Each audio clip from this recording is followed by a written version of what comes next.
Chapter 359. David left a trace of consciousness in the shadow attendant's body. He saw a cave in front of him, but there were two elite stone-skinned worms guarding it. The two elite stone-skinned worms were covered in rock. They leaned against each other and blocked most of the cave entrance. David's excitement suddenly disappeared. He didn't expect to see two elite stone-skinned worms here. He had seen how scary they were before. But since he was already here, David didn't want to leave. With his current attack power, the only thing he could do to the elite stone-skinned worms was sniping, but the environment here wasn't good for sniping. Even in an environment with piles of rocks, the best sniping distance would not exceed 200 meters. Plus the defense of the elite stone-skinned worms, a level 3 sniper bullet might not be able to penetrate it. This sniping wouldn't have much effect. David didn't have much time to think about it. He knew the only weakness of the elite stone-skinned worms was their slow speed. Therefore, with a flash of his body, he rushed towards the two elite stone-skinned worms with the level 3 heavy axe in his hand. The two elite stone-skinned worms saw David and immediately let out a warning howl. At the same time, they were ready to fight. David rushed in front of the two elite stone-skinned worms. Before he could attack, the two elite stone-skinned worms opened their mouths and bit towards him from both sides. This was one of the few ways the elite stone-skinned worms attacked. Its speed was slow even for David, so David easily sped up and rushed past the biting of the two elite stone-skinned worms. At this moment, he was very close to the two elite stone-skinned worms. Before the two elite stone-skinned worms were about to squeeze and crush him, two patterns were sent out from David's soul. This time, David used both patterns on the wall of the soul fortress. The bewitching pattern flew towards the elite stone-skinned worm on the left, and the slumbering pattern flew towards the elite stone-skinned worm on the right. The two elite stone-skinned worms shuddered. David took the opportunity to lower his body and dashed into the cave. The cave wasn't big. It was like a big hole was dug in the ground, and then huge rocks were erected around it to form the cave. What attracted David's attention was a jade-like rock the size of a person in the middle of the cave. At such a close distance, he could clearly feel the strange energy emitted from the rock. Without any hesitation, the shadow servant flew past the jade stone, and the jade stone was instantly stored in the spatial ring. David's eyes scanned the cave, but he didn't find anything else that caught his attention. It had only been 2 seconds since he entered the cave. Without stopping, he turned around and dashed towards the entrance of the cave. David knew very well that the two patterns didn't achieve the desired effect. The two elite stone-skinned worms weren't bewitched or turned into puppets. Therefore, when David rushed out of the cave, he was still very careful. Fortunately, his spirit was strong enough. Although the two patterns didn't bewitch the two elite stone-skinned worms, they still didn't wake up in more than 2 seconds. David stuck close to the body of an elite stone-skinned worm and flashed out of the cave. Just as he exited the cave, the elite stone-skinned worm on the right had already woken up. This elite stone-skinned worm had been bewitched by the slumbering pattern. Since it was close to level 3, it had a very strong resistance to the slumbering pattern, and it had just woken up. The elite stone-skinned worm roared at David as soon as it woke up. It then swept its tail on the ground, and a large number of rocks flew towards David. Even the rocks on the elite stone-skinned worm's body were slightly trembling, as if they could be hit at any time. David knew that with his defense, he wouldn't be able to block the rocks from the elite stone-skinned worm. Even the Transcendent had to be careful when dealing with it. At this moment, he didn't dare to hold back at all. He shot out the arrow of spirit. The distance between the two sides was very close, and the elite stone-skinned worm was slow to begin with. Therefore, the arrow of spirit hit the elite stone-skinned worm. The elite stone-skinned worm's body froze. It had just woken up from the slumbering pattern, and it was once again hit by the arrow of will. This arrow of will dealt a heavy blow to its soul. David focused his mind, and the shadow attendant took out a level 2 shield from the portal ring. Looking at the scars on it, it was Kaji's damaged level 2 shield. At the same time, the level 3 heavy axe in David's hand disappeared as the shadow attendant put it into the portal ring. David shrunk his whole body behind the level 2 shield, which he rarely did. The rocks that were swept by the elite stone-skinned worm's tail flew over and heavily smashed on the level 2 shield. The level 2 shield made a series of heavy sounds. David used a little trick of Kaji's to send his body flying in the direction of the impact. When the momentum reached its peak, the short wings on David's back spewed out energy. He turned around and kept the level 2 shield behind him as he flew towards the sky. A second later, the elite stone-skinned worm recovered from the arrow of will. It let out a crazy roar towards David, who was only a little bit left in the sky. Following that, all the rocks on the elite stone-skinned worm's body left its body and flew towards David in the sky. These rocks carried a strange energy and were extremely fast. David flew for more than 300 meters, but they still caught up with him in an instant. Then, the level 2 shield made another smashing sound. Different from the rocks just now, the level 2 shield this time was enough to directly kill any Kaji. But at this moment, David was in midair, and he had activated the Great Shield Warrior's force deflection skill. Most of the attack power was converted into his body's forward momentum, which reduced the attack power by more than half. David's body flew away at an even faster speed. However, under the helmet, David forcefully swallowed a mouthful of blood. His internal organs were injured by the rock. Fortunately, he had a Grade 2 shield and a Grade 3 exoskeleton armor, so he did not suffer any serious injuries from this round of attacks. His current injuries did not affect his ability to escape. A bottle of eternal holy water was injected into his body, and his injuries were quickly healed.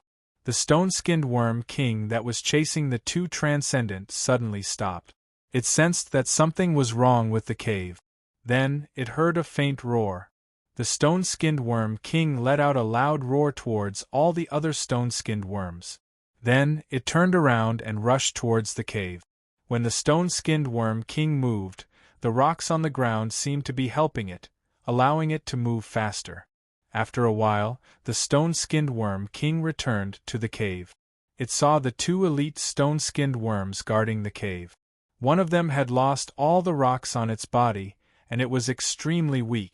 The other one was trembling strangely as if it was fighting against something. The stone-skinned worm king did not care about the two elite stone-skinned worms and rushed into the cave.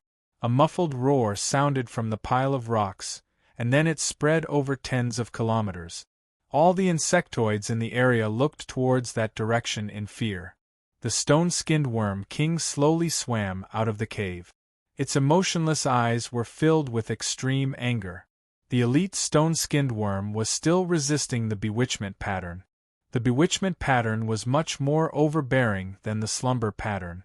Until now, the elite stone-skinned worm still couldn't get rid of the bewitchment pattern's influence. The stone-skinned worm king looked at the elite stone-skinned worm. The stone-skinned worm king sensed a foreign presence from the elite stone-skinned worm. It was furious that it lost its treasure, and the helplessness of the elite stone-skinned worm made it furious. It suddenly opened its mouth and spat out a mouthful of gray gas. Then, the two elite stone-skinned worms standing at the door slowly stiffened, especially the one without its stone-like armor. Its skin had turned into real stone instead of the active stone-like skin it used to have. The stone-skinned worm king looked towards the direction of the academy base. It knew very well where these humans came from. If it lost a normal treasure, the stone-skinned worm king would not have risked its life for it, but it was different this time. The incubating crystal was not a normal stone. The stone-skinned worms originally owned a krypton crystal mine, but a group of iron-winged bat worms came a while ago. The stone-skinned worms were not afraid of physical attacks, but their resistance to high-frequency sound waves was too weak, and the krypton crystal mine could not be defended. The stone-skinned worm king was strong enough. Its level was higher than the iron-winged bat worm king. Although it was naturally countered, The iron-winged bat worm king could not do anything to it in a short period of time. After it lost, it did not want to be killed, so it chose to retreat and give up the Krypton crystal mine. The stone-skinned worms only took the incubating crystal and a large number of stone-skinned worm eggs with them. Then they found this pile of rocks. The incubating crystal was the treasure of the stone-skinned worms.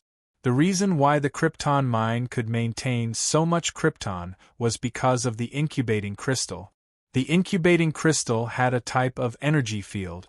In this energy field, all stone-type items would be strengthened. The reason why this group of stone-skinned worms had so many powerful special abilities was also because of the incubation crystal. Leveling up in the energy field of the incubation crystal would give them the ability to control the stone. The elite stone-skin worm could control the stones to form an armor on its body. The longer the stones were on the elite stone-skin worm, the harder the stones would become. This was the special energy that the incubating crystal gave to the elite stone-skinned worms. By using this energy in an instant, they could control the stone armor to perform a one-time fatal attack. This was only the effect of the elite stone-skinned worms. The stone-skinned worm king even had the ability to petrify. If it wasn't for the fact that they naturally countered each other, the pseudo-rank 3 iron-winged bat bugs wouldn't be able to threaten the stone-skinned worm king at all. The long-range high-frequency sound wave attacks were basically useless against the stone-skinned worm king, and it could only passively receive the attack. The incubating crystal was so important that the stone-skinned worm king did not want to lose it. After losing the incubating crystal, the stone-skinned worms would become the weakest level 2 insect group again. David flew for 200 kilometers. When he could see the safe zone, he let out a long sigh of relief. He did not return to the safe zone. Instead, he descended from the sky and checked the wounds on his body. His injuries were not bad. After drinking the holy water of aging, his internal injuries had healed. There were only some minor injuries that did not affect his fighting ability. Little White, can you find the transcendent that escaped first? David connected with Little White and asked. He was afraid that Little White would not understand, so he described the figure of the transcendent Esmond to Little White. Little White said that it remembered the scent, but it needed to find the trail first. Otherwise, it would not be able to follow the scent. David clenched his teeth and flew back the way he came. He remembered the general direction the transcendent Esmond escaped in. Although it was risky to return to the rocky area, he still wanted to try. As for why he chose the transcendent Esmond instead of the Archie transcendent, it was because the transcendent Esmond was more heavily injured. David did not have the confidence to face a transcendent that only had one hand injured.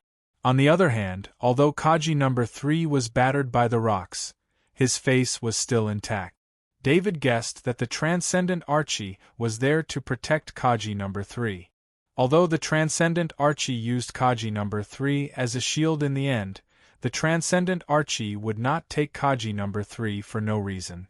When he was still some distance away from the pile of rubble, David heard an angry roar coming from the rubble. That roar made his scalp tingle even though he was flying in the air. It was obvious that it was because of the treasure in his spatial ring. Unfortunately, with his current knowledge, he could not recognize what the treasure was. Fortunately, David was in the first college of Iridia. This was one of the places with the most knowledge in the entire Interstellar Federation.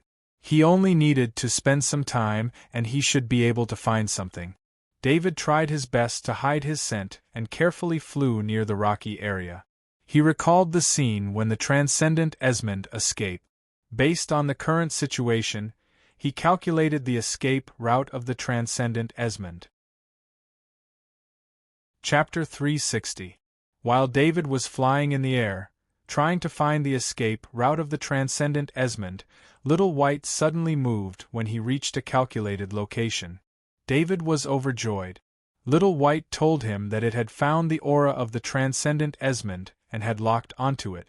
It had not been long since the transcendent Esmond had left, so Little White could clearly lock onto the aura. Following the direction Little White provided, David flew into the distance. Following the aura, Little White constantly pointed out the correct direction. David checked the map through his helmet and realized that he was not heading in the direction of the 3 Academy bases.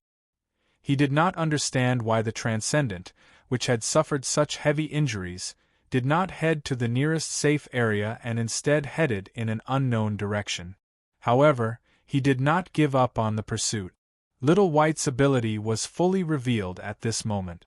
Compared to Kaji, who was wearing an exoskeleton armor, Little White had almost no combat ability. It also did not have the ability to deal with Zergs. Even if it was a level 1 Zerg, Little White would most likely be killed in an instant.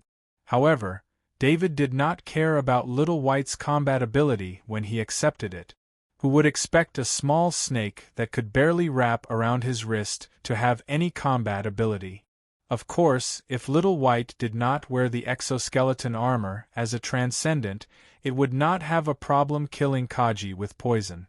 Since the Transcendent Little White did not reflect the characteristics of the Transcendent in combat, it naturally had abilities that surpassed other creatures in other aspects. Little White was currently displaying this ability. The Transcendent had very tight control over its own aura, so the amount of aura it could release was very limited. In addition, the Transcendent could fly, so the aura in the air was easily dispersed, which increased the difficulty of tracking. Whitey, on the other hand, was able to easily track down Transcendent Esmond. It was as if Transcendent Esmond had left a trail behind. After chasing for about 500 kilometers, Little White led David to an open area. Little White told David that the target was just ahead. David landed on the ground and moved forward carefully. There were very few items that could be hidden here, which affected his speed. However, when he approached the location that Little White had confirmed, he didn't see anything. Even through the eyes of the shadow attendant, he didn't see anything unusual in front of him. However, Little White was 100% sure that the target was right in front of them. This time, David draped the camouflage cloth over his body and crawled forward while lying on the ground. It took him 10 minutes to crawl a kilometer forward from his hiding place. The shadow attendant suddenly passed through an energy barrier, and behind the barrier was a spaceship. This spaceship was a civilian spaceship. This could be seen from the design of the spaceship. In order to increase speed, this spaceship had almost no space for combat. 2 huge krypton crystal engines took up half of the spaceship's volume. The rest of the spaceship was at most 30 square meters in size. This was a spaceship designed for speed. Of course, the cost of this spaceship was much higher than larger civilian spaceship. In order to withstand the effects of high speed, the spaceship's body structure had to be very strong. This spaceship was made of a level 2 insectoid shell alloy. It was almost the same material as an exoskeleton armor. The cost of an exoskeleton armor was very high. The size of this spaceship alone was equivalent to hundreds of exoskeleton armors. At this moment, the 2 huge krypton crystal engines had been activated and were maintaining the shield that enveloped the spaceship. This shield had the ability to hide light and isolate energy and signals. If Little White hadn't locked onto the Esmond Transcendence aura, David wouldn't have believed that there was a spaceship in front of him. The distance between the shield and the spaceship was 20 meters. This was already very far. David carefully moved forward and arrived in front of the shield. The shadow attendant entered the interior of the spaceship. The interior of the spaceship was very simple. Because the 2 huge krypton crystal engines took up a lot of space, there was only a transparent wall between the cockpit and the living quarters. After the shadow servant entered the cockpit, he saw that the injured Transcendent was soaking in the gene repair cabin in the living cabin with his eyes closed. The shadow attendant couldn't reach the genetic repair pod from the cockpit. It flew to the front of the cockpit and quickly tapped on the display with its invisible fingers. Lines of code entered the piloting system. Soon, a gap appeared in the energy shield in front of David, and he climbed in. David was very careful. The sniper master's ability to hide his aura was at its peak. He was afraid that if he was discovered, he would have to face a transcendent, even if it was an injured transcendent. According to David's original plan, he was going to snipe the injured transcendent. However, he did not expect to see such a spaceship parked there. It seemed that the spaceship was specially designed for planets like the Guardian planet that were infested with Zerg. David even found out through the shadow attendant that the spaceship could emit a device that simulated the aura of a level 3 Zerg. Although this method of simulating the aura of a level 3 Zerg could deter Zergs below level 3 from approaching, if a level 3 Zerg were to appear, the level 3 Zerg would immediately find the spaceship. However, based on the density of level 3 Zergs on the Guardian planet, simulating the aura of a level 3 Zerg was much safer than not. In addition, the spaceship had chosen a flat area with little energy. Even Zergs rarely appeared in this area, so it would reduce the chance of encountering a level 3 Zerg. David came to the bottom of the spaceship. He could feel the two huge krypton crystal engines vibrating slightly and generating a powerful energy. The shadow attendant went through the transparent wall. If the wall was to be passed through normally, it would need to be identified. However, the shadow attendant did not need to do so. David was controlling the shadow attendant. The shadow attendant flew to the side of the genetic repair pod. The transcendent Esmond was soaking in the genetic repair pod. His legs were still grayish-white. The genetic repair pod had not improved at all. However, the transcendent Esmond's injuries were recovering. David was very familiar with the genetic repair pod. During his previous training, he had to use the genetic repair pod every day. He had also studied the internal program of the genetic repair pod. The shadow attendant's finger tapped lightly on the genetic repair pod's control panel. The genetic repair pod contained a type of paralyzing drug. It was used during first aid to make the healer quiet down for a short period of time. Excessive struggle would cause the genetic repair pod to be unable to repair the damaged body. Therefore, the genetic repair pod had this type of paralyzing drug. This type of paralyzing drug did not have a very strong effect. It could only affect the healer's perception of the outside world and reduce their reaction to pain. It would not cause the healer to lose consciousness completely. There was an additional drug in the genetic repair pod. This drug was dispersed in the genetic repair pod and was slowly absorbed by the transcendent Esmond's body. The transcendent Esmond, who was originally nervous, slowly relaxed. This made him feel that the recovery process of his body was going smoothly. Although he was curious as to why the genetic repair pod would automatically add more drugs, as long as the situation was good and the recovery was promoted, the transcendent Esmond was not too worried. He did not believe that anyone would be able to enter the spaceship silently. After all, the protective shield outside the spaceship was provided by two huge krypton crystal engines. It could even defend against multiple attacks from a level 3 Zerg for a short period of time. The spaceship would have enough time to leave during the level 3 Zerg's attack. This was also why the transcendent Esmond was not worried about letting the spaceship stay where it was. He was even more worried about the spaceship's flying mode. This was because there was no concealment during flight. It would be even more dangerous. The shadow attendant looked at the spatial wristband on the transcendent Esmond's wrist. This spatial wristband was tightly fastened to the transcendent Esmond's wrist. It would not be easy to remove it. The shadow attendant's fingers continued to move. The genetic repair pod slowed down a little. A portion of the genetic repair pod seemed to be affected by the spatial wristband on the transcendent Esmond and was constantly trying to repair the spatial wristband. The transcendent Esmond was currently under the influence of the paralyzing drug. His brain's reaction was a little sluggish. He instinctively hoped that the genetic repair pod could speed up the recovery process. He did not hesitate to remove the spatial wristband. Right after he removed the spatial wristband, the genetic repair pod accelerated the recovery of his body. The transcendent Esmond held onto the spatial wristband and enjoyed the genetic repair pod's treatment. As time passed, his hand slowly relaxed. David was not anxious at all. This was because he was controlling the genetic repair pod through the shadow attendant. He could monitor the transcendent Esmond's injuries at any time.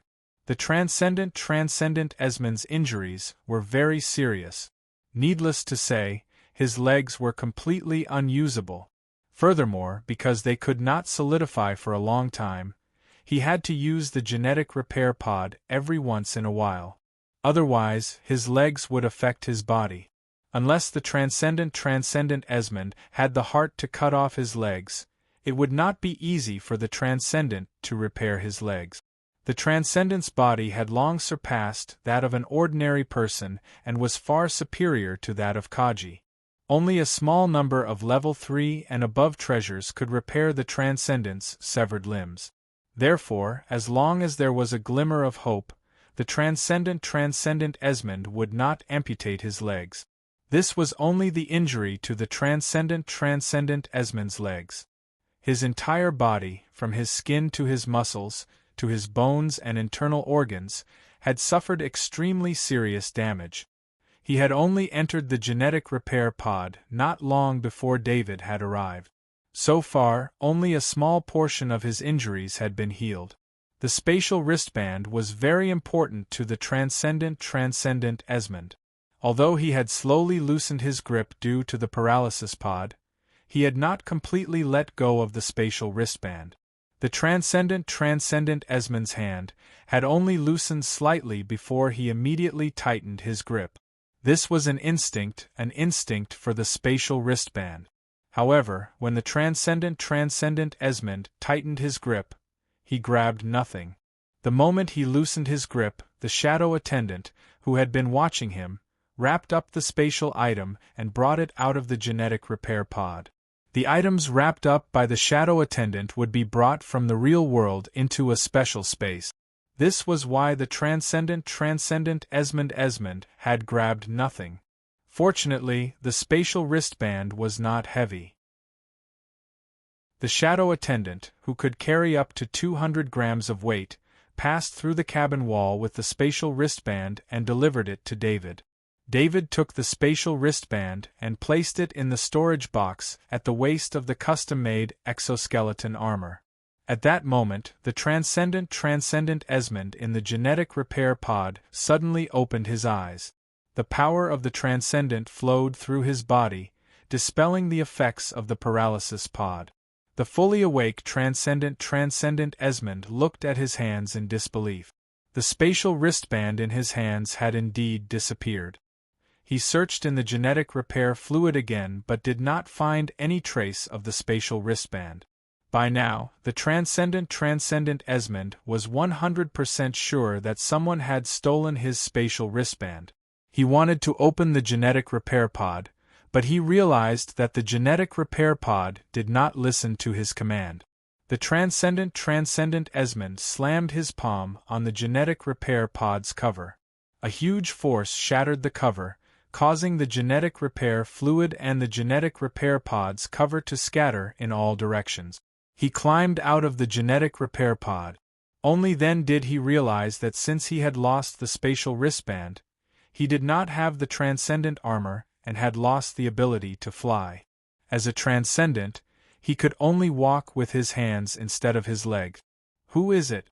Who's here?" The transcendent Esmond shouted as he looked into the cabin. His face was contorted.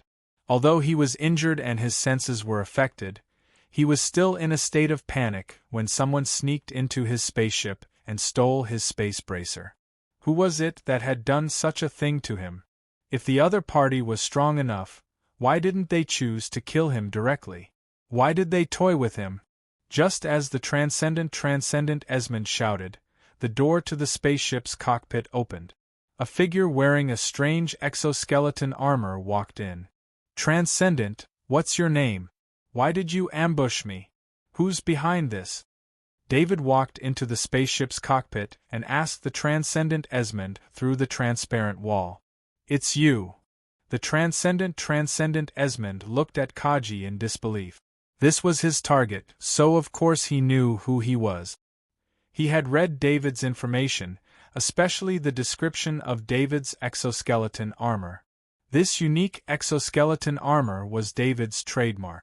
However, the transcendent Esmond did not expect that while he was planning to kill David, David would be standing in front of him at this moment, and he had lost his transcendent armor and weapon. Answer my question, David said in a deep voice.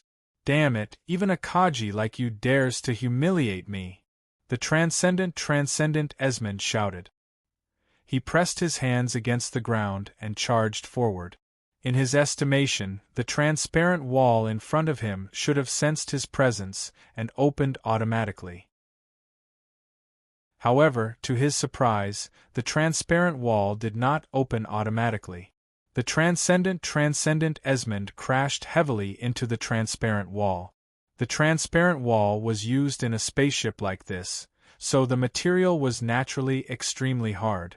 The transcendent Esmond felt like he had crashed into a rock. His forehead was red and swollen from the impact. You're controlling the spaceship. The moment the transcendent Esmond spoke, he felt that he had said something childish. If David had not controlled the spaceship, how could he have entered and stolen his spatial wristband? How could the transparent wall not recognize him? Chapter 361. David took 2 steps forward, and the transparent wall opened automatically as if he was the owner of the spaceship. Transcendent Esmond was extremely shocked and confused when he saw that his spaceship had been completely taken over by someone else. Transcendent Esmond's spaceship was not an ordinary spaceship. It was a spaceship specially designed by Badu Energy for Transcendent. Although the spaceship looked ordinary on the surface, the technology inside was very advanced. Among them was a defense program personally designed by Badu Energy's internal electronic warfare master. After being tested by Badu Energy's artificial intelligence system, it was determined that the defense program was difficult to crack. At that moment, David went from a genius sniper master to an even more mysterious person in Transcendent Esmond's eyes. Transcendent Esmond wondered if David had a background that even he did not know about. Otherwise, how could David easily crack the spaceship's defense program?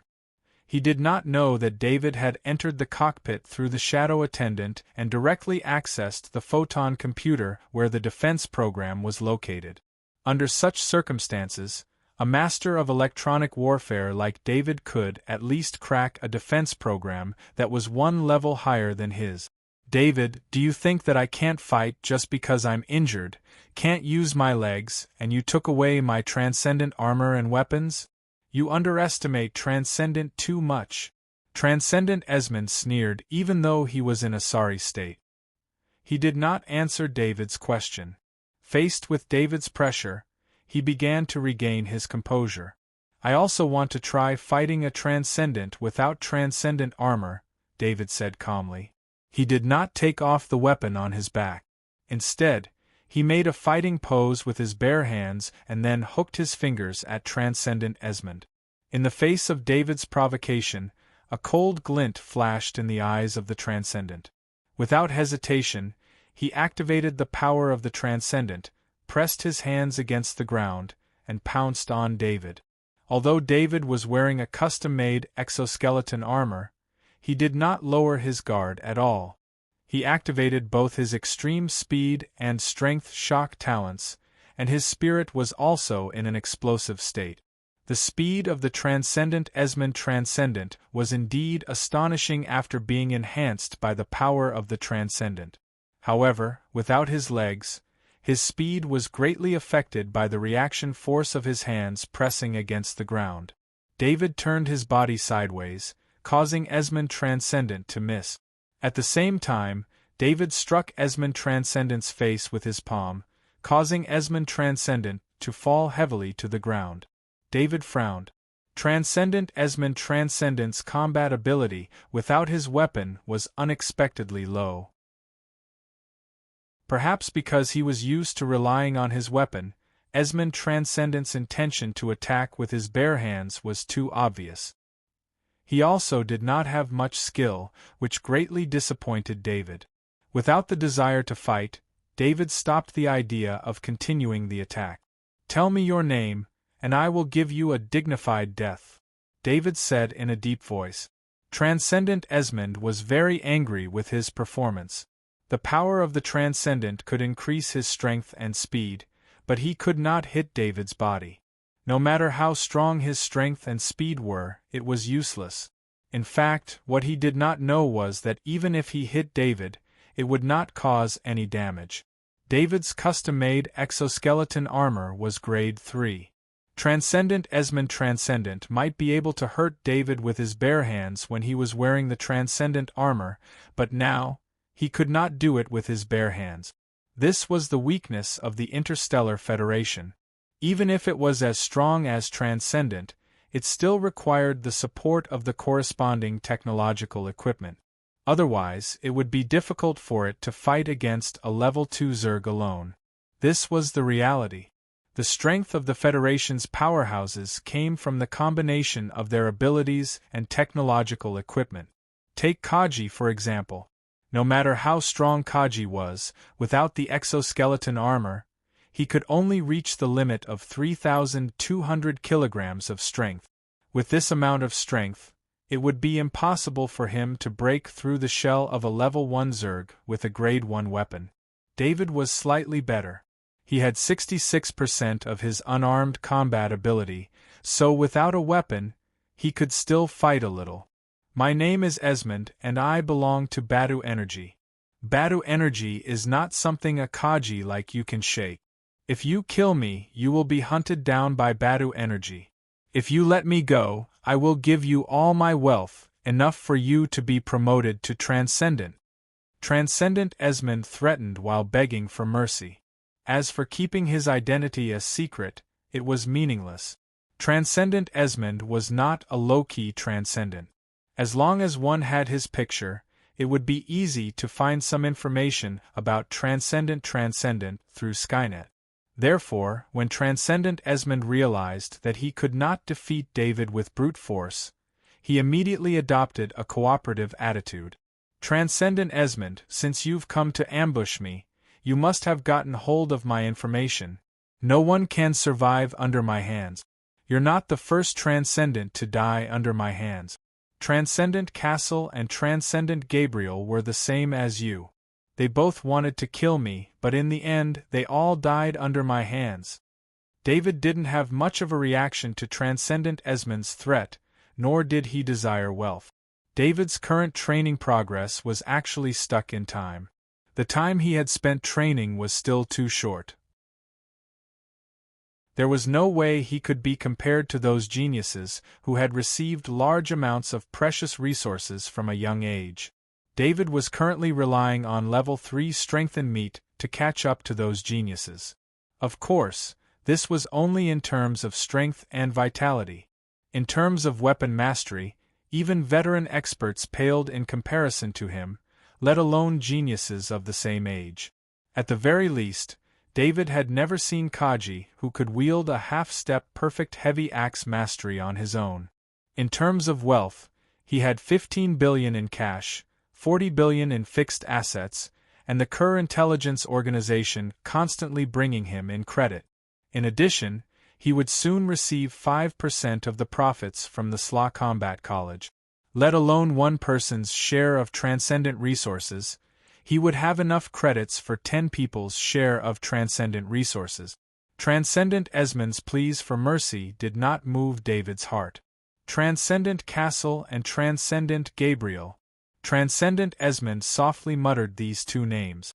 Transcendent Castle was very famous because he fought on Warstar all year round and was an extremely battle-hungry Transcendent. The intelligence report stated that Transcendent Castle had been poisoned to death, but most of the analysis stated that this was an accident. Even the intelligence experts did not believe that David could poison a transcendent in front of transcendent. If Transcendent Castle was so easily poisoned, he would not have been able to survive on Warstar for so long. David had personally admitted that he had killed Transcendent Castle, which greatly shocked Transcendent Esmond. Transcendent Gabriel's death was also suspected to be David's doing, because the sniper master most likely to have acted at the time was David, who was on planet Lunka. After Transcendent Esmond learned that David had killed two Transcendent, he clearly knew that David did not fear a Transcendent. Killing him would probably be as easy as killing an ordinary person. Transcendent Esmond sat on the ground, paralyzed, and asked as if he had given up hope, "What do I have to do for you to let me go?" Transcendent Esmond's question made David slightly tempted, but he quickly rejected this idea. There was still an empty slot for the Oath Stone in his spatial item. If he could bind Transcendent Esmond to the Oath Stone, then he would have an obedient Transcendent under his command.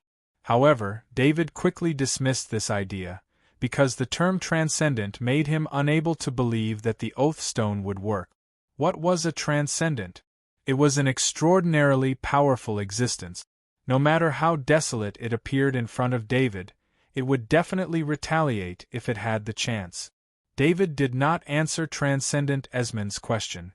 He just casually took out the Transcendent Stiletto from his calf. He did not dare be careless. Just now, he had knocked down Transcendent Esmond with a single palm strike. This was different from trying to kill Transcendent Esmond. David did not know if Transcendent Esmond still had any desperate moves, so at such a close distance, he naturally used the most effective method to kill his opponent. Transcendent Esmond saw David's actions and naturally understood David's intention. "You!" Within Transcendent Esmond's body, transcendent power surged. He instantly mobilized all of his transcendent power. Even if he risked being separated from his flesh, he would use transcendent power to unleash his strongest attack. If he wanted to kill him, then he would have to pay the price. David was just about to make his move when he felt Whitey twisting in his custom-made exoskeleton armor. This was Whitey sensing David's intention and wanting to help. Whitey's senses were extremely strong. It knew very well when it could move. For example, when facing Kaji in exoskeleton armor, Transcendent in transcendent armor, or any other Zerg, it did not dare to move. However, although the enemy in front of it was strong, after being attacked by David and not wearing transcendent armor, Whitey felt that this was a battle it could participate in, so it was very active. David was also helpless. Whitey was obviously bullying the weak and fearing the strong, but the Transcendent Esmond in front of him was not a pushover. However, he would not let Whitey's fighting spirit down, so he ordered Whitey to attack only after he attacked. David took a step forward and stabbed out with the Transcendent Stiletto in his hand. At the same time, a small hole opened at the side of his custom-made exoskeleton armor, and Whitey swam out. "You can die too," Transcendent Esmond roared.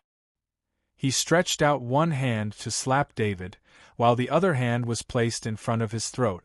David's attack speed was very fast. He had planned it well. In front of Transcendent Esmond, he did not dare to have the slightest thought of holding back. Therefore, when he saw Transcendent Esmond's hand in front of his throat, the Transcendent Stiletto was already in front of Transcendent Esmond's hand. There was no time to change direction. Transcendent Esmond's other hand slapped heavily on the chest of David's exoskeleton armor. The transcendent power he had cultivated all his life was fully activated with this slap. When Transcendent Esmond slapped out, the skin on his palm and arm cracked, and the muscles on his arm were torn apart. When his palm hit David's chest, only a white bone palm was left. This was the result of using transcendent power that exceeded the Transcendent Esmond's physical strength. It did not care about the endurance of the body at all.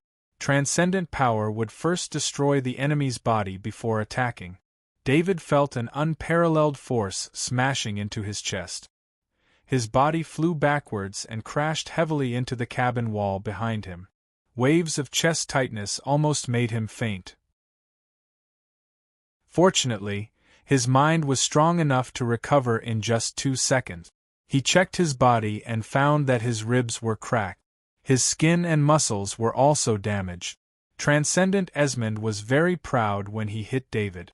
He had actually turned the tables. In this situation, his rich experience came into play. He had studied David's intelligence and found that David liked to attack the enemy's vital points the most. More than 90% of his attack targets were the head. Among the head targets, the throat was David's favorite target. Therefore, Transcendent Esmond directly used his palm to block David's attack.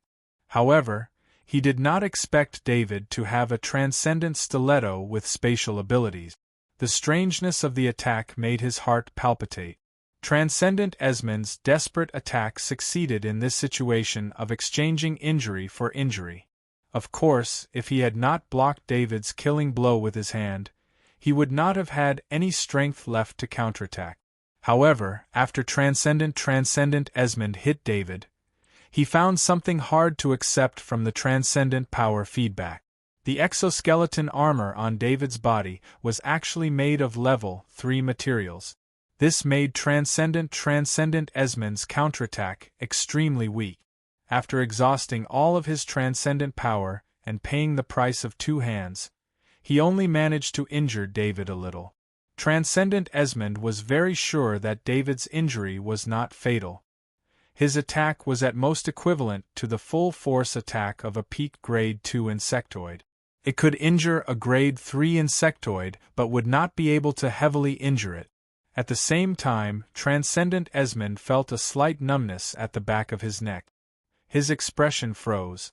At the last moment of his life, Transcendent Esmond seemed to have seen a small white snake slithering in front of him. He only remembered the human-like disdain in the snake's eyes. Being bitten by a snake, pain was the best outcome. Numbness meant that it was highly toxic. Although Transcendent Esmond's body was heavily injured, it was still a Transcendent's body. Normally, unless it was a poison specially developed by the Federation to deal with insectoids, it was very difficult for natural poisons to hurt a Transcendent. However, Little White's poison was different. It was the only means of attack a Transcendent like Little White had. Other than the evolution path of acute perception, poison was the second ability to be affected. When David opened his eyes 2 seconds later, he saw Transcendent Esmond's eyes wide open with an expression of extreme fear. Transcendent Esmond's entire body had turned black. Even his skin was about to fester. David glanced at Little White. If he did not have a mental connection with Little White, this poisonous creature would be a huge threat to him. Little White swam to David's hand proudly and twisted its body to ask for praise from David. David praised Little White through his mental connection, causing it to twist even more happily. Chapter 362. After letting Little White return to the exoskeleton armor, David walked to the corpse of the Transcendent Esmond. The shadow attendant had already absorbed its soul. The Transcendent Esmond was only wearing a pair of shorts. When it came out of the genetic repair cabin, it had lost its spatial bracer, so it did not have any clothes to change into. Little White's poison was extremely terrifying. The festering of the Transcendent Esmond's body became more and more serious. David did not wait for the Transcendent Esmond's body to fester even more. He wrapped the body in a spacesuit and threw it out of the spaceship. Then, he sat in the pilot's seat, opened the exoskeleton armor's faceplate, activated the spaceship's communicator, and sent a video call request to the Transcendent Kenny. The Transcendent Kenny appeared in the spaceship. He looked around and asked curiously, "David, where are you?" "The Transcendent Kenny, I'm in the spaceship of the Transcendent Esmond," David said with a smile.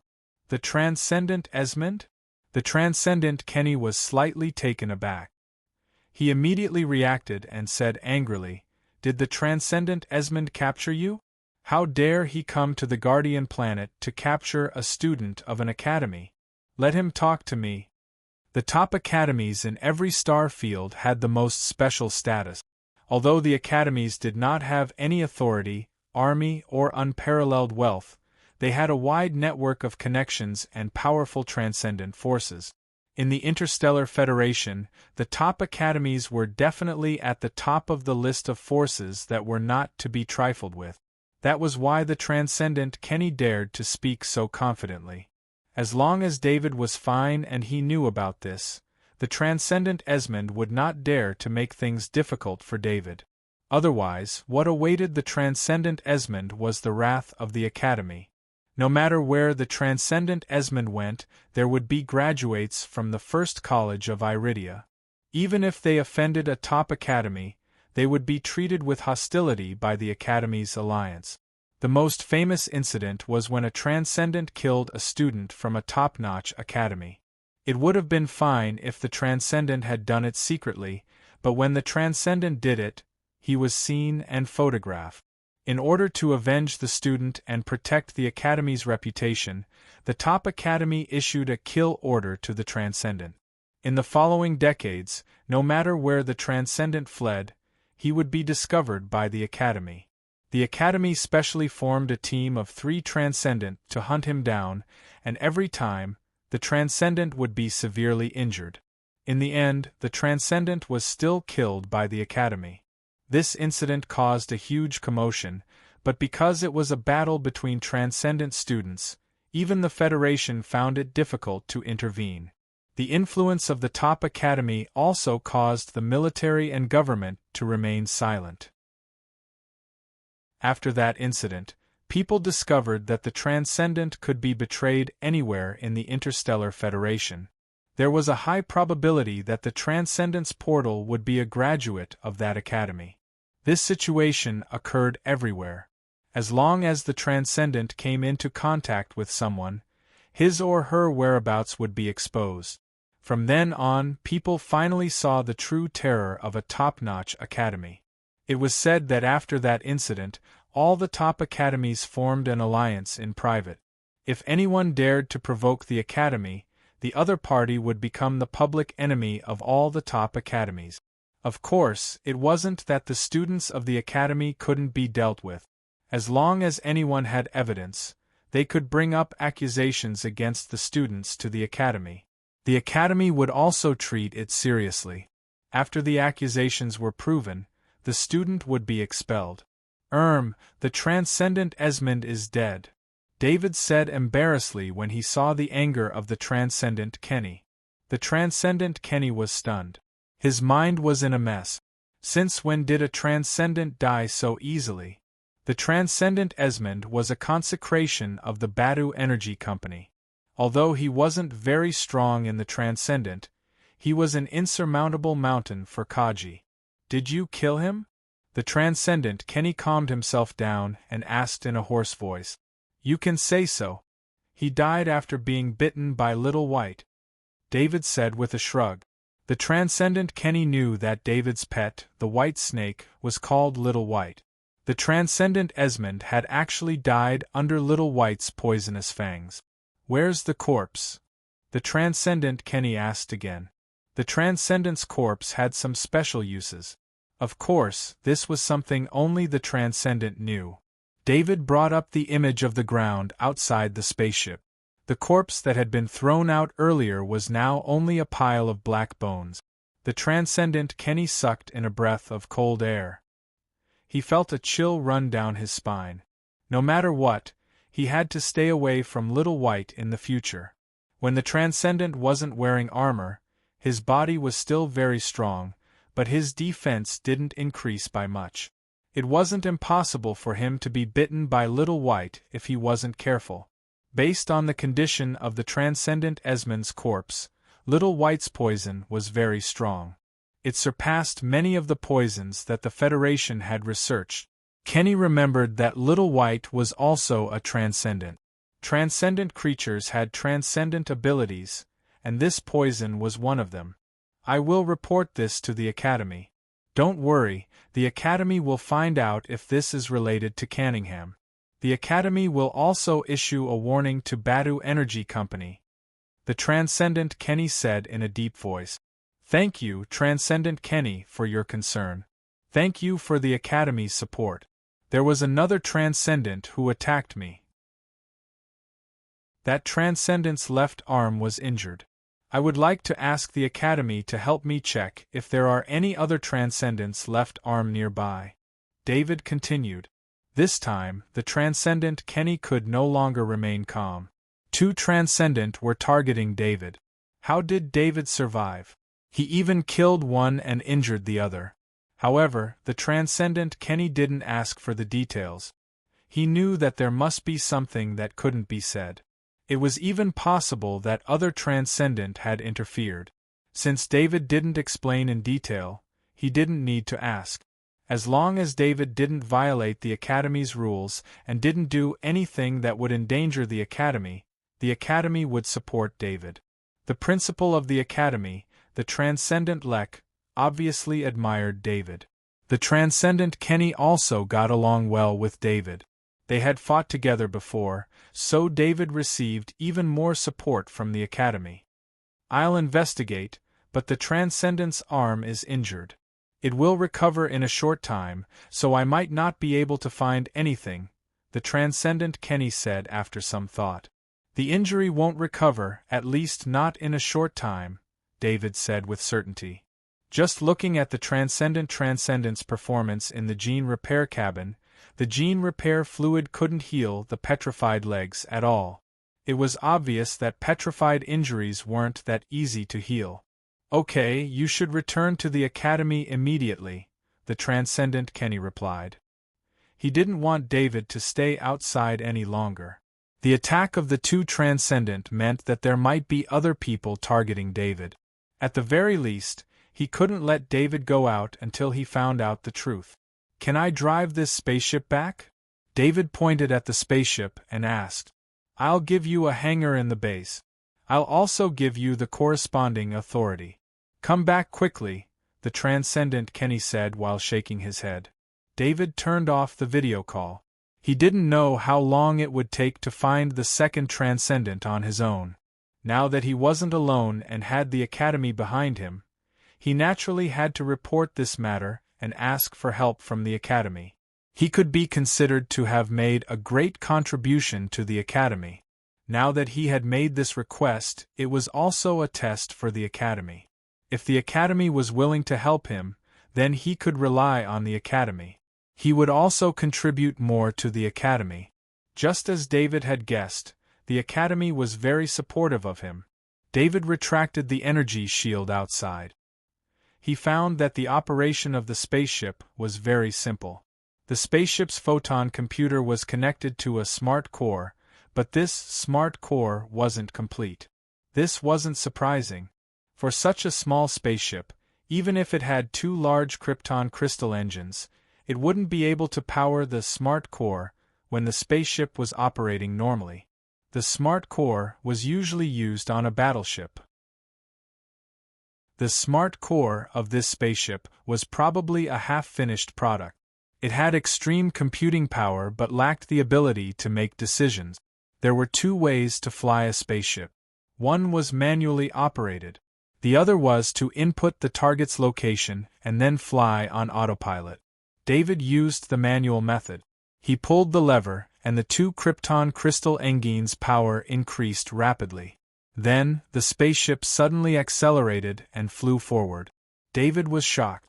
This spaceship was too ferocious. He quickly used his mind power to control the direction of the spaceship. It traveled at a speed of a few hundred kilometers in less than a minute, and this was when David didn't activate the 2 krypton crystal engines at full speed. Along the way, there were insectoids who wanted to attack him. It was just that the spaceship was too fast. Before the insectoids could even react, the spaceship had already disappeared. David finally understood why a spaceship without any combat ability would appear on the Guardian planet. In fact, the real way to use the spaceship was to input the target's location and then leave everything to autopilot. The smart core and the powerful photon processor would work together to handle the mission. When they arrived at the safe zone, David showed Kenny the Transcendent's permission and the spaceship was allowed to enter the safe zone. When David drove the spaceship into the hangar of the base, many students saw this scene. One of the students had a pale face and cold sweat trickled down his cheek. He was a student sponsored by Badu Energy. Most of his family members worked in Badu Energy. He had seen the spaceship before. Although he didn't know what happened, he knew very well that the Esmond Transcendent who was piloting the spaceship was not allowed to enter the school. He knew that Canning had lost his position as the president of the student council. When the Esmond Transcendent's spaceship entered the hangar, he couldn't help but think of something else. In order to confirm his guess, the student ran towards the base. He quickly arrived at the hangar and saw David in his exoskeleton armor walking out of the hangar. "I must report this to the company." The student turned around and left as he thought to himself. David looked at the strange student. He didn't care that someone knew about the Esmond Transcendent because he had already reported this to the school. The Badu Energy's matter would be left to the school to handle. Now, he finally had a spaceship that could carry more insectoid corpses. The spaceship had a very good camouflage ability and was very suitable for him to transport insectoid corpses back and forth in a short period of time. However, although he had the spaceship, he had lost the stone skin worm, which was a steady source of loot. If he hadn't gotten the jade stone, David would have reported the stone skin worm to the school. However, he had a feeling that the jade stone was very important. Just as David was about to return to his dorm to organize his loot, he received a message from the Kenny Transcendent. "David, come to the command center on the first floor." David immediately turned around and walked towards the command center on the first floor. The command center was a large meeting room in the base. It was also where the base gathered information. When David entered the command center, he saw the Kenny Transcendent talking to someone. When he saw David enter, he waved at David. "David, this is Brennan from our intelligence department. He has already found the information you wanted." The Kenny Transcendent introduced to David. "Hello, Intelligence Officer Brennan." David nodded at Intelligence Officer Brennan. "Master David, it's an honor to meet you."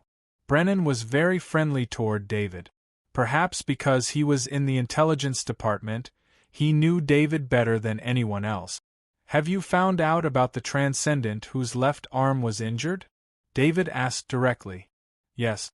Not long ago, an external Transcendent from Cater Academy returned injured.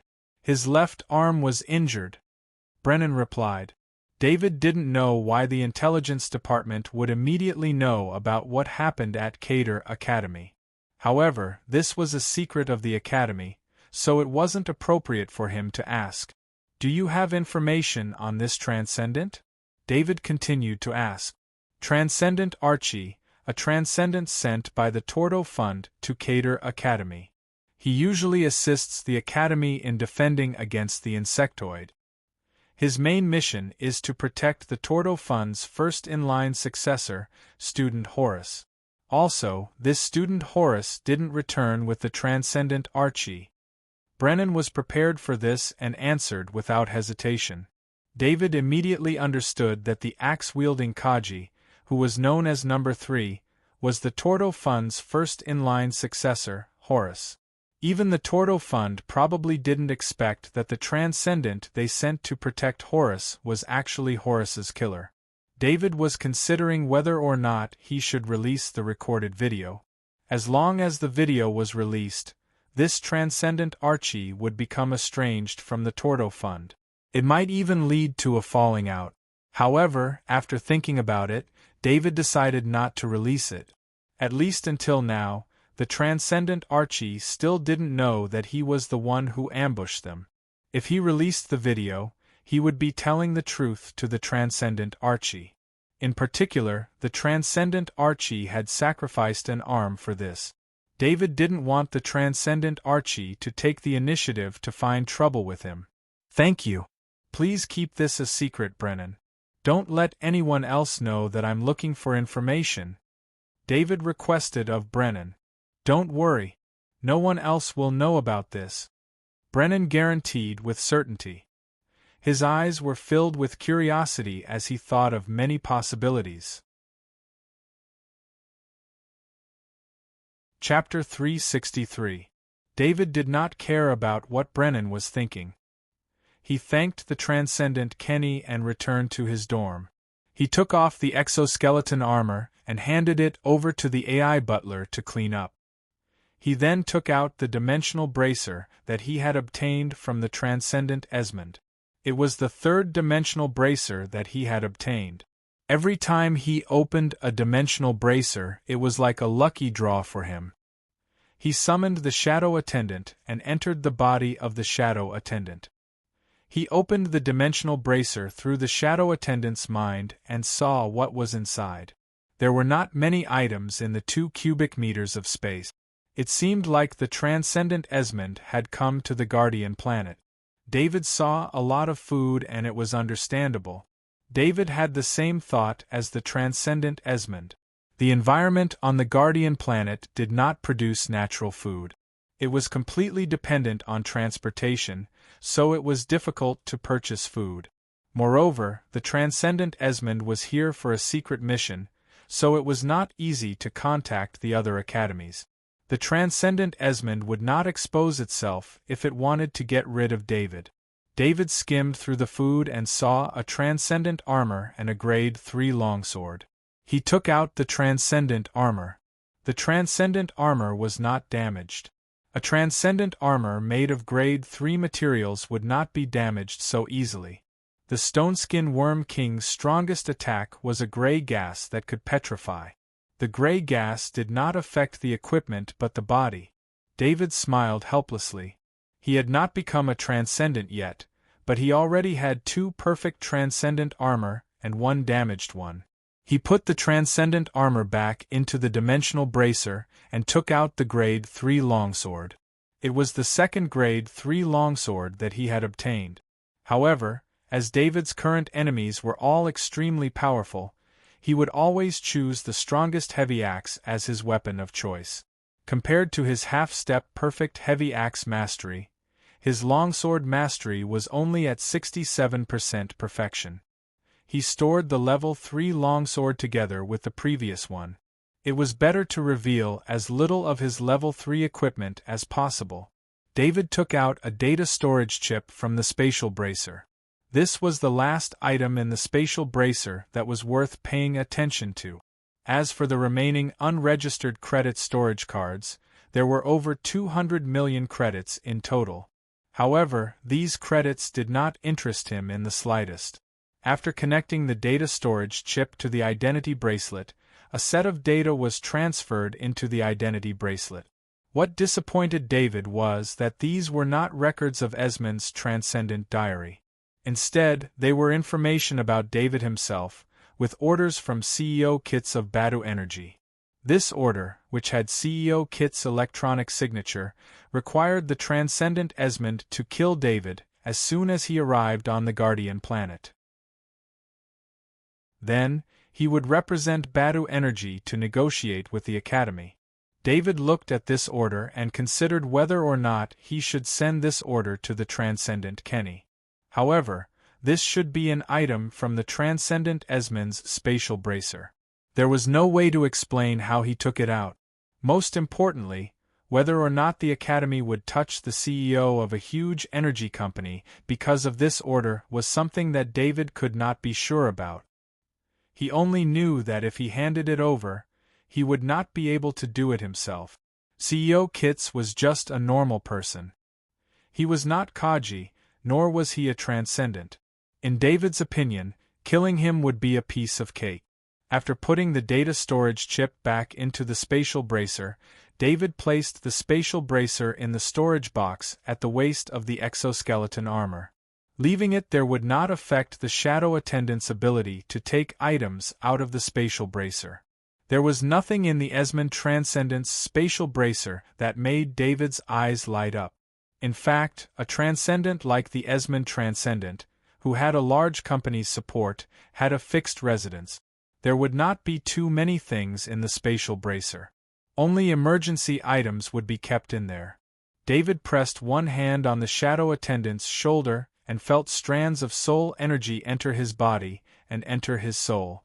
Unfortunately, even if he absorbed the soul of a transcendent, he could not feel the impact of the surging soul energy. After absorbing the soul energy, David's will increased by 0.01 on the attribute panel, reaching 7.03.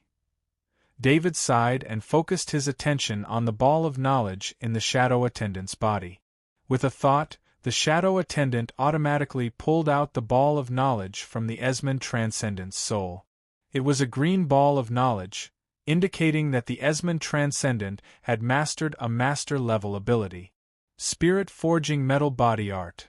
David did not expect the strongest master-level ability of the Esmond transcendent to be a body art. It was a body art that Kaji had practiced when he was still a Kaji. David opened the Shadow Intelligence System on his identity bracer and searched for Spirit Forging Metal Body Art. Soon, the results came back. This was a top-level body art. It used the mind to forge the body and increase the user's strength and constitution. The Spirit Forging Metal Body Art was very difficult to get started with.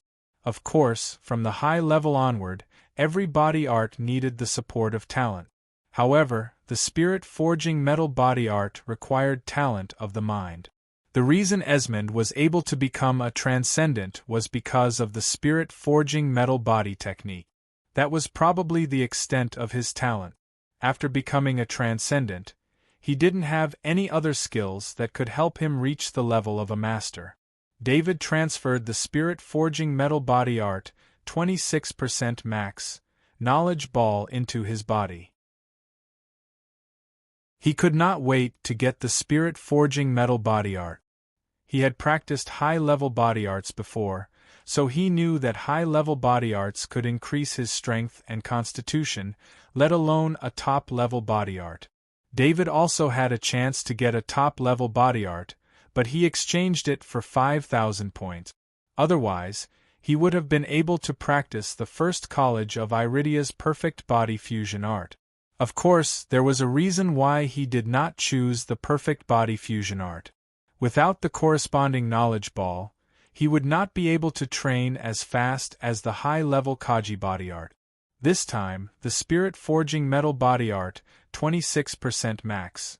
Knowledge ball was very easy. David entered a body and practiced the Spirit Forging Metal Body Art. During this process, every detail of the Spirit Forging Metal Body technique, every bit of understanding, was reflected in David's mind. After practicing the Spirit Forging Metal Body Art 10 times, David had completely grasped this top-tier body art. Then, he exited the illusions. David did not immediately start practicing the Spirit Forging Metal Body Art. Instead, he looked at the Spirit Forging Metal Body Art, 26% max, on his status panel and smiled. Just when he thought that this was the greatest reward of this adventure, he casually flipped through the knowledge orbs given to him by the souls of the 6 dead soldiers. The 6 white knowledge orbs made him almost unable to believe his eyes. Strength increase, talent, strength overlap, talent, constitution boost, talent, attack speed, talent, speed boost, talent, speed boost, talent. 6 talent knowledge light balls. This surprised David, who had never seen talent knowledge light balls before.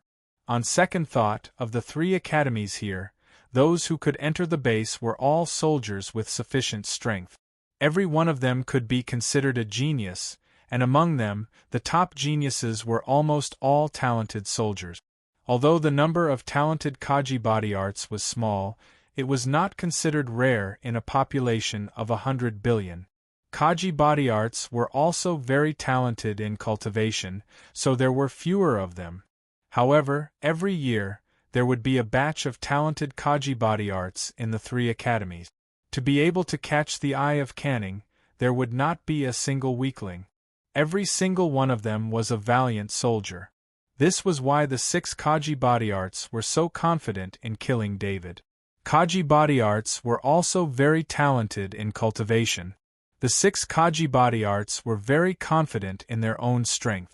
With the 6 Kaji body arts working together, their confidence was off the chart.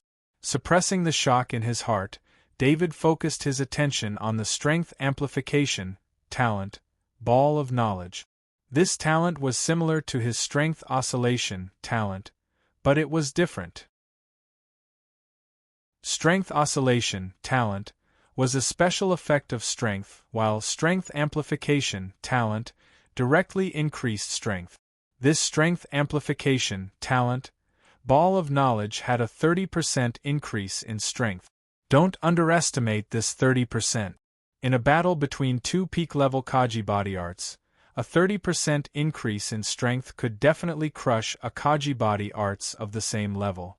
The strength overlap talent and strength oscillation talent were both special effects of strength.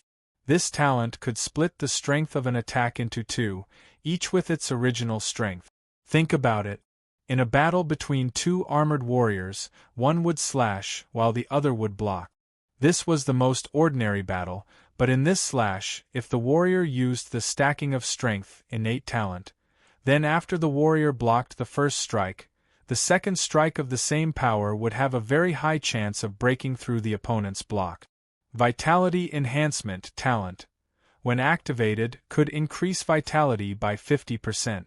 This was probably the talent of the Big Shield Kaji body art. No wonder he could block the attack of the level 3 Stoneskin Worm King by himself. The last 3 speed talents, attack speed talent, increased attack speed by 40%, and the 2 speed amplification talent, balls of knowledge, increased speed by 30% and 35% respectively. After seeing so many innate knowledge light balls, David understood that the same kind of innate knowledge could have different effects. At the same time, he didn't dare to underestimate anyone. Unless he used his sniper master ability, if he encountered this Kaji body arts in close combat, there was a high chance that he would be at a disadvantage.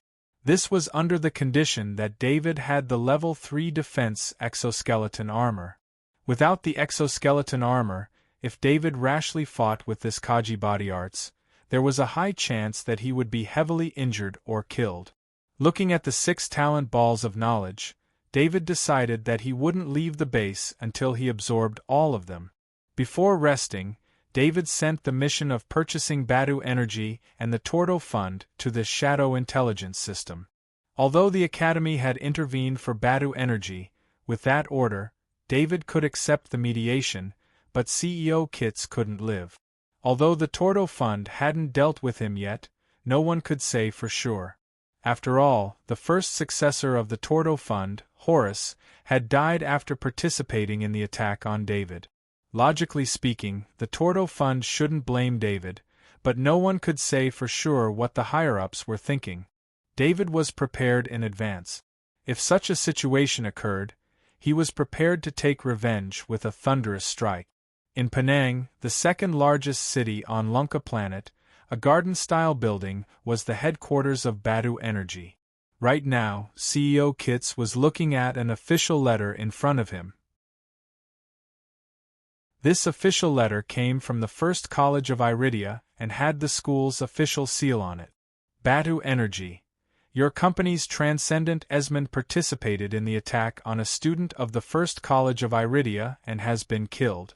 The First College of Iridia expresses extreme indignation at your company's actions. Please immediately stop provoking the First College of Iridia. This was an official letter that was not strictly worded, but it was full of warning. President Kits was most concerned about the death of Transcendent Esmond.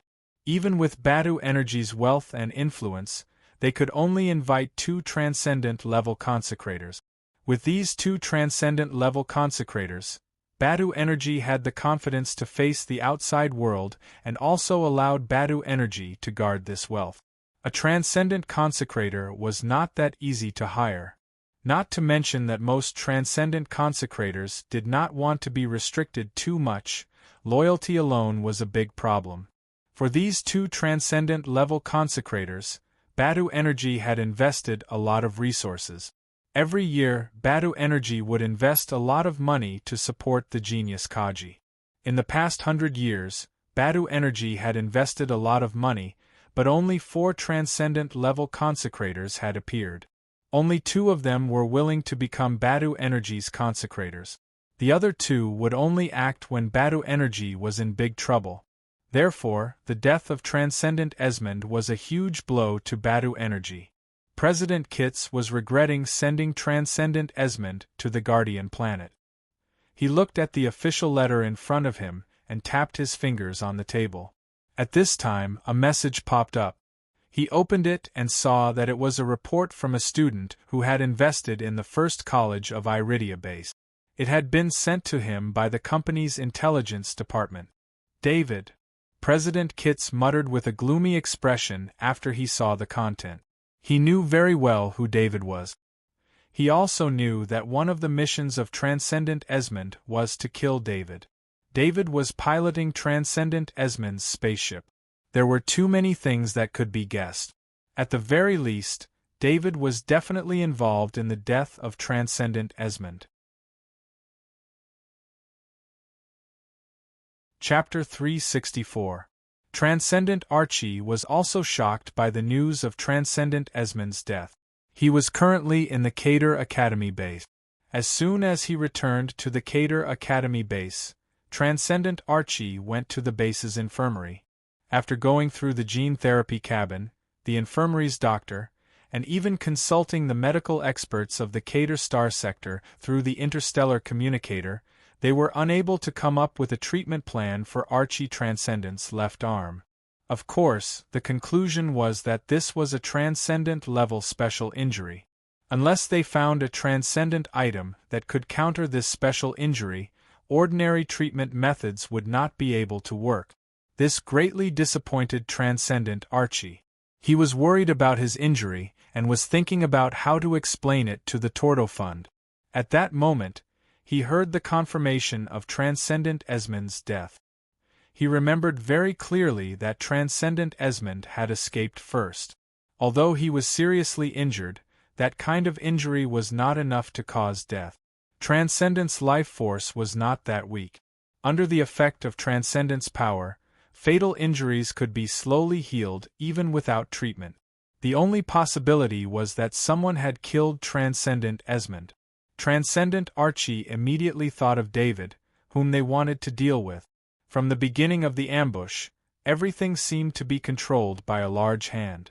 A team of 2 Transcendent and 6 Pinnacle Kaji had actually been surrounded by a swarm of stone-skin worms. This was very difficult to explain. If the stone-skin worms had discovered them first, could it be that their senses were stronger than the 2 Transcendents? After escaping, Transcendent Archie had been thinking about this matter. He came to the conclusion that someone had used the stone-skin worms to attack them. Transcendent Archie could only think of David to be able to discover them at that time and have the motive to attack. As for how they had been discovered, Transcendent Archie attributed it to the ability of a sniper master. Sniper masters had always been the most mysterious of all professions. Sniper masters had the ability to avoid Transcendent's senses. They could even hide from the more sensitive high-level insectoid. As a sniper master, it was not difficult to explain why David had discovered their ambush first. Although many things were not easy to understand, Transcendent Archie was certain that it was David, so he was prepared to push Horace's death to David as well. Transcendent Archie sent the information that had been modified many times to the Tordo Fund through interstellar communicator. During the 2 days David was at the Academy base, the Academy told him that they had sent an official letter to Badu Energy to warn the other party. Due to the death of Transcendent Esmond, the Transcendent Archie Academy felt that it was a huge blow to Badu Energy, so there was no need to investigate further. However, David had received a few important pieces of information from his own intelligence system, the Shadow Intelligence System. Another Transcendent from Badu Energy had left the company and his whereabouts were unknown. There was also a transcendent from the Torto Fund that had left in the past 2 days. Originally, it wasn't anything special for a faction's extraordinary consecrator to move. However, it was too much of a coincidence for the extraordinary consecrators of 2 major factions to leave their respective headquarters at this time. David did not report this to the Transcendent Academy. Instead, he was thinking about what to do next.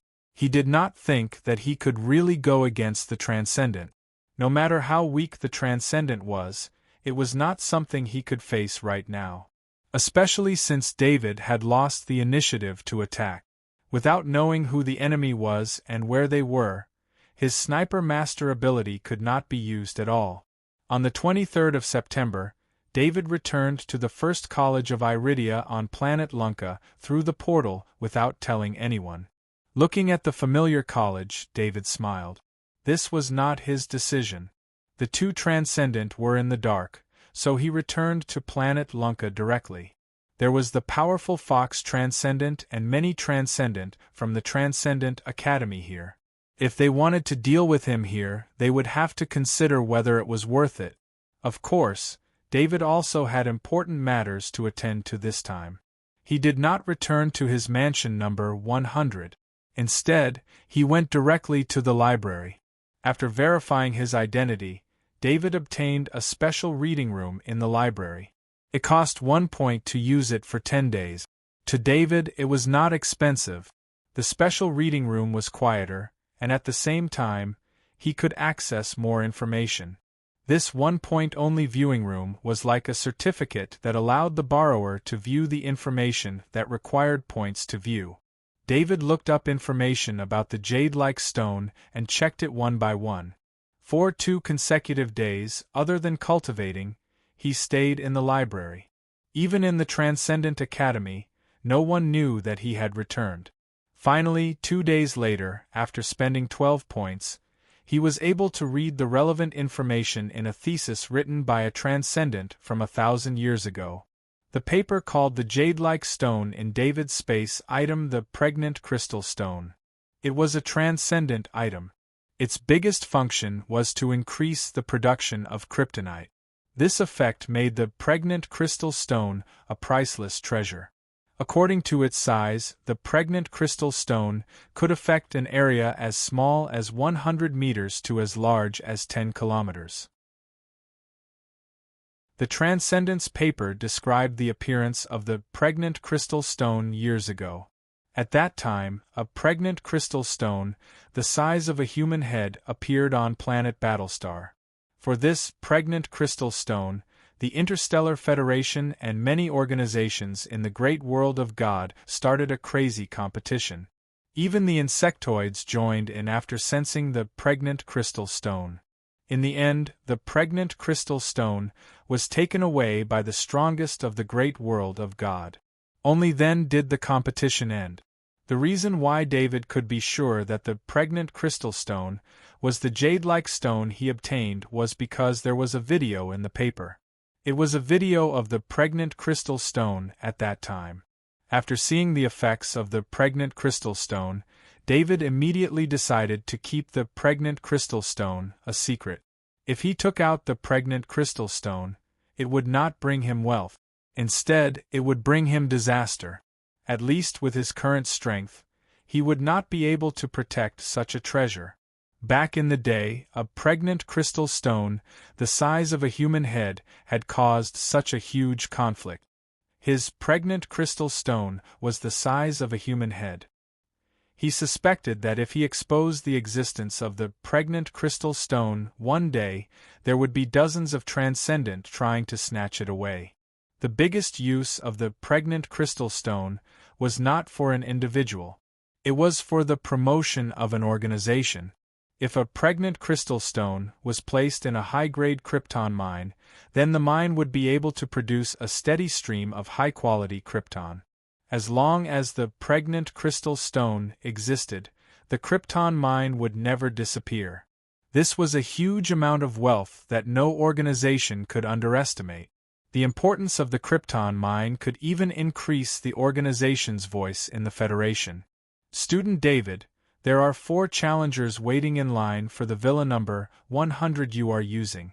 Since you have returned to the academy, the challenge will start tomorrow morning." Suddenly, the academy's AI system sent a message to David, which woke him up from his thoughts. David could not help but feel strange. He was very famous on the Guardian planet. How could the academy not know about him and still dare to challenge him? If it were not for the challengers, he would have forgotten that he would accept challenges at the end of every month. David put the matter of the pregnant crystal stone aside.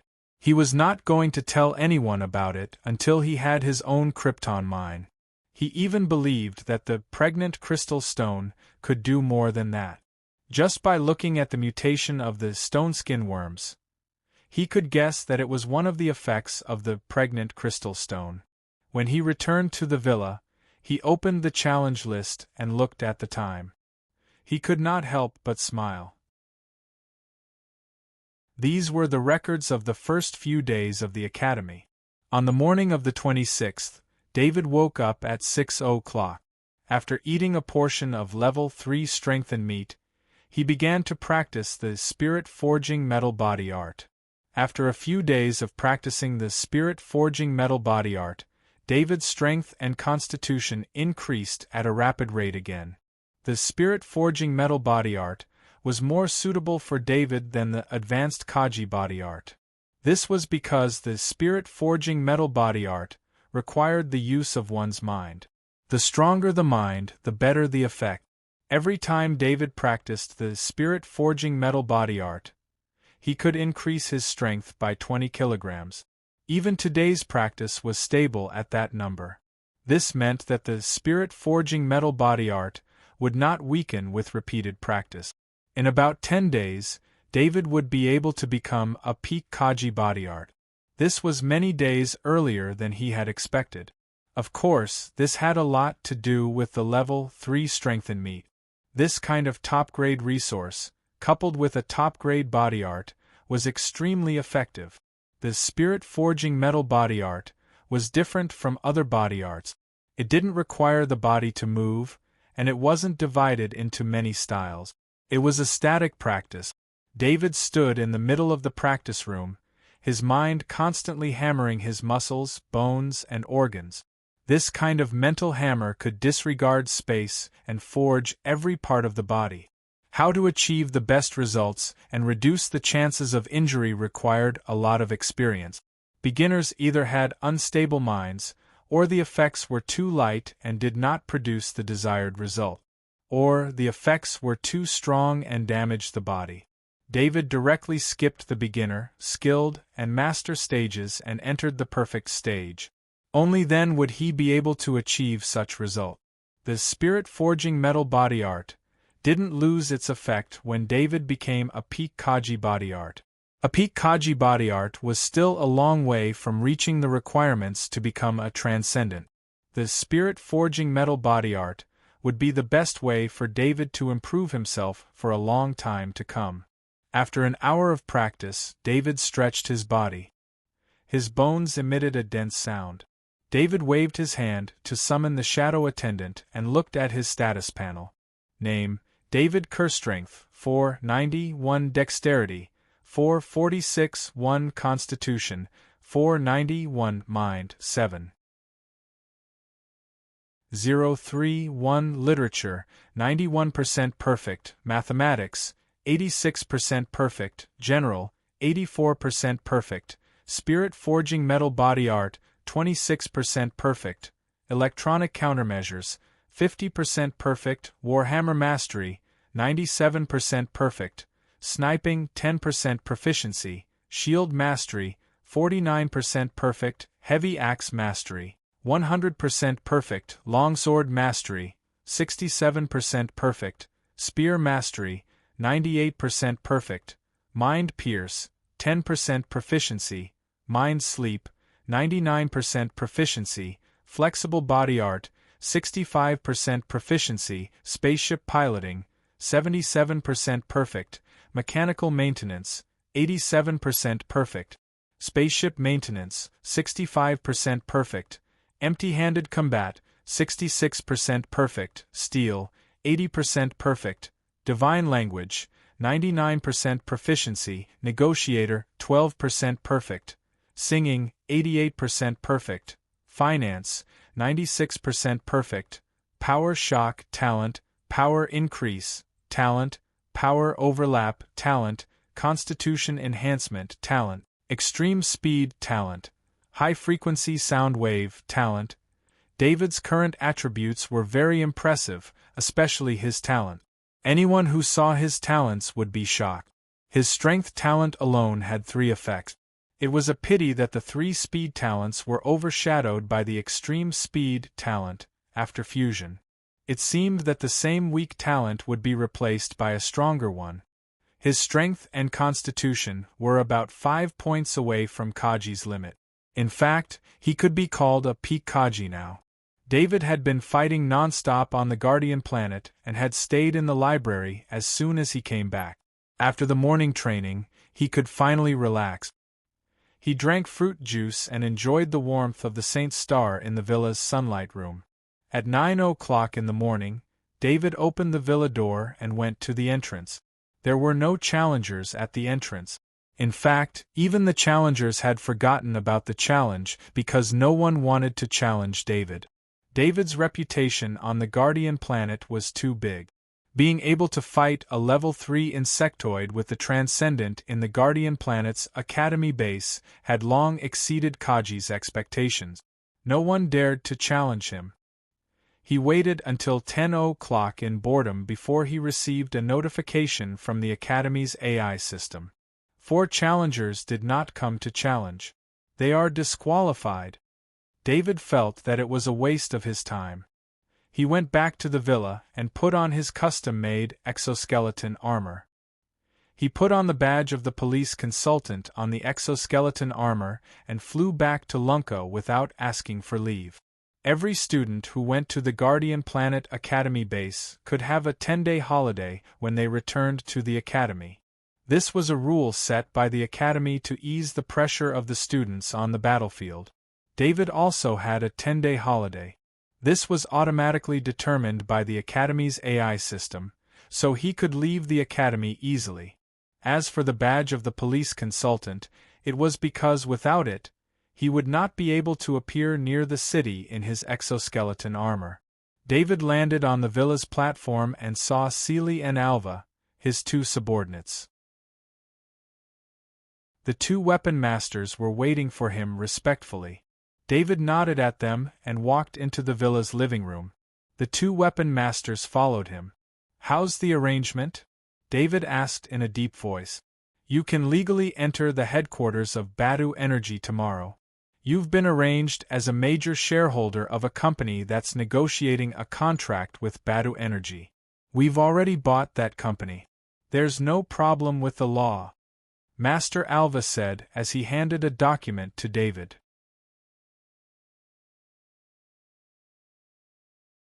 Chapter 365. The high-end business hover car stopped at the entrance of Badu Energy Company.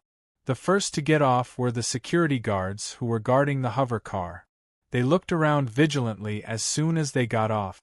Emmanuel got off a hover car that was following the high-end business hover car. He trotted to the side of the high-end business hover car and carefully opened the door.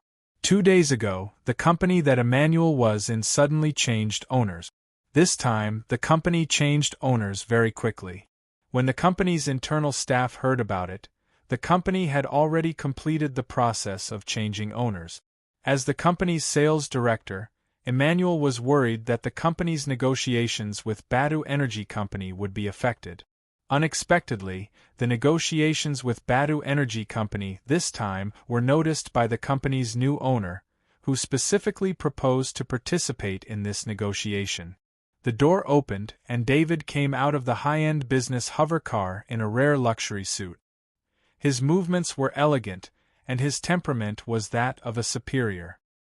He smiled and nodded to Emmanuel, expressing his gratitude to Emmanuel. With his own intelligence organization, it was easy to find the company that was negotiating a contract with Badu Energy Company. The acquisition work became easy in the face of a huge amount of funds. In these ordinary matters, the role of credits was still very important. Badu Energy Company also attached great importance to this meeting and sent an executive of Balfour to greet him at the door. Manager Emmanuel, welcome. Balfour took the initiative to step forward and greeted Emmanuel. He then looked at David and asked with a puzzled expression, "This is—" "Mr. Balfour, this is our company's president, David. He will be watching our negotiation this time," Emmanuel introduced with a smile. "President David, welcome." Balfour's eyes moved and said with a smile, "I'm just here to take a look. The negotiation is still up to Emmanuel," David said with a smile and a nod.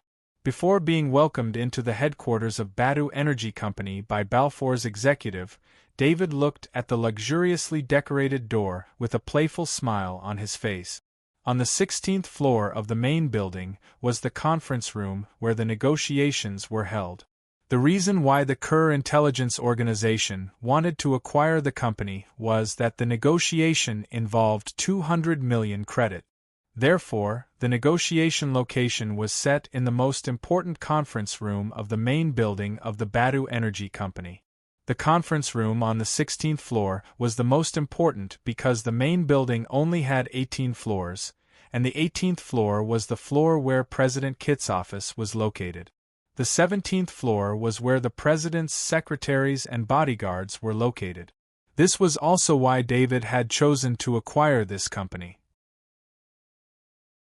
The location of the negotiations was as close to President Kitt's as possible. Assassinating President Kitt's was relatively easy. With David's ability, he could just set up a sniper rifle and kill him from several kilometers away. However, this was the Lunka planet, not the Guardian planet. The Skynet here was very strict in monitoring the city's interior, especially the headquarters of such a large company. Skynet paid special attention to them. If he tried to kill the president by force, then the result was likely to be David's own death, and he would become a murderer. This was not what David wanted. After exiting the elevator on the 16th floor, David was led by Balfour's executive to the conference room. During this process, the shadow attendant had already flown into the 18th floor, which was 2 floors away. The 18th floor was a huge office. President Kitts seemed to like to occupy a huge office all by himself, so there were no walls on the 18th floor. It was completely a huge office. After the shadow attendant entered, he saw President Kitts sitting behind a large desk, looking at some information. The shadow attendant's position was about 300 meters away from President Kitts. He was no threat to President Kitts at all. After David walked into the conference room, the shadow attendant on the 2nd floor approached President Kitts within 100 meters. Even at this distance, he was still unable to get close to President Kitts. David looked around the conference room.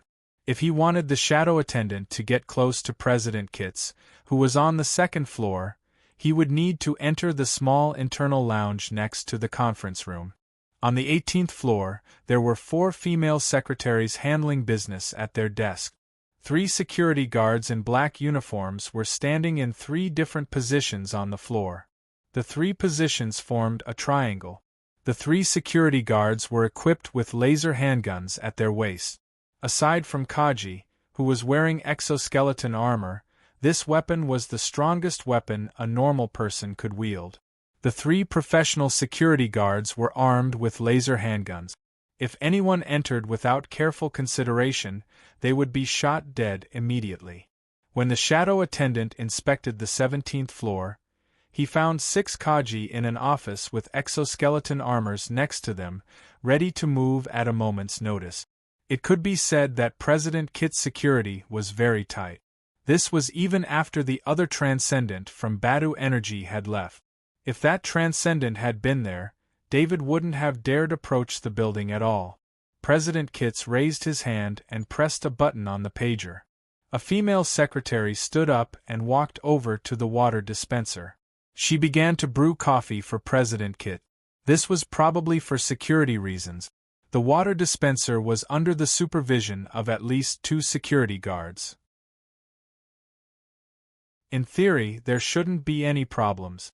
The negotiations in the conference room on the 16th floor had already begun. After listening for a while, David seemed to lose interest. He stood up and walked to the side to look at the paintings on the walls of the conference room. His actions didn't cause any dissatisfaction on either side of the negotiations. In fact, his presence made the atmosphere of the negotiations more serious. After he walked to the side, the negotiations actually sped up. David was standing right below the water dispenser. The shadow attendant walked to the water dispenser and stood in front of the female secretary. After a while, the female secretary carried the coffee to President Kitt's desk. She carefully placed the coffee down and returned to work. President Kitts seemed to have forgotten about the coffee. He was focused on his work. The negotiations in the conference room were about to end. This made David a little anxious. He didn't want to miss this opportunity. If this wasn't Penang, the second largest city on Lanka, he would have many ways to sneak in from the sky and assassinate President Kitt. If he didn't succeed this time, it would be difficult to find another opportunity in the future. This was because David was taking advantage of the fact that the Transcendent wasn't here. Thinking of this, David didn't hesitate any longer. The bewitching pattern on his soul fortress flew out. Under the guidance of the shadow attendant, it flew past the 17th floor and then to the 18th floor. The shadow attendant guided the bewitching pattern and threw it at the nearest security guard. The reason he threw it was because the guard was about 20 meters away from the shadow attendant. Fortunately, the guard didn't move at all. The bewitching pattern accurately flew into the guard's body.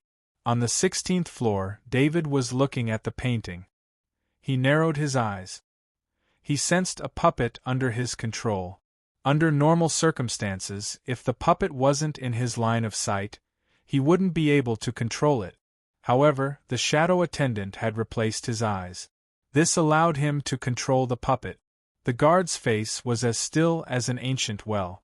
Inside his soul, a giant, bewitching pattern covered his entire soul space. The guard's hand moved slightly. This was David familiarizing himself with this body. David discovered that this body had been trained for a long time. It was a very professional gunman. This made it even easier for David to carry out his mission. In the huge, quiet office, everyone had their own work. Suddenly, the guard quickly pulled out his laser handgun and shot at 2 other guards. With David's sniper skills, even with a laser handgun, he could hit 100% of the time. The guard turned his head and aimed his laser handgun at President Kitt. When he saw President Kitt's, David, who was controlling the guard, felt his heart skip a beat. He didn't see any fear on President Kitt's face. But now, he had no choice but to fire. David controlled the guard to fire the laser handgun. The laser beam flew towards President Kitt. But just as the laser beam flew towards President Kitt's desk, an energy shield appeared and blocked the laser beam from the handgun. "I've treated you well. Why do you want to kill me?" President Kitt stood up and asked loudly. Actually, he had too many questions in his mind.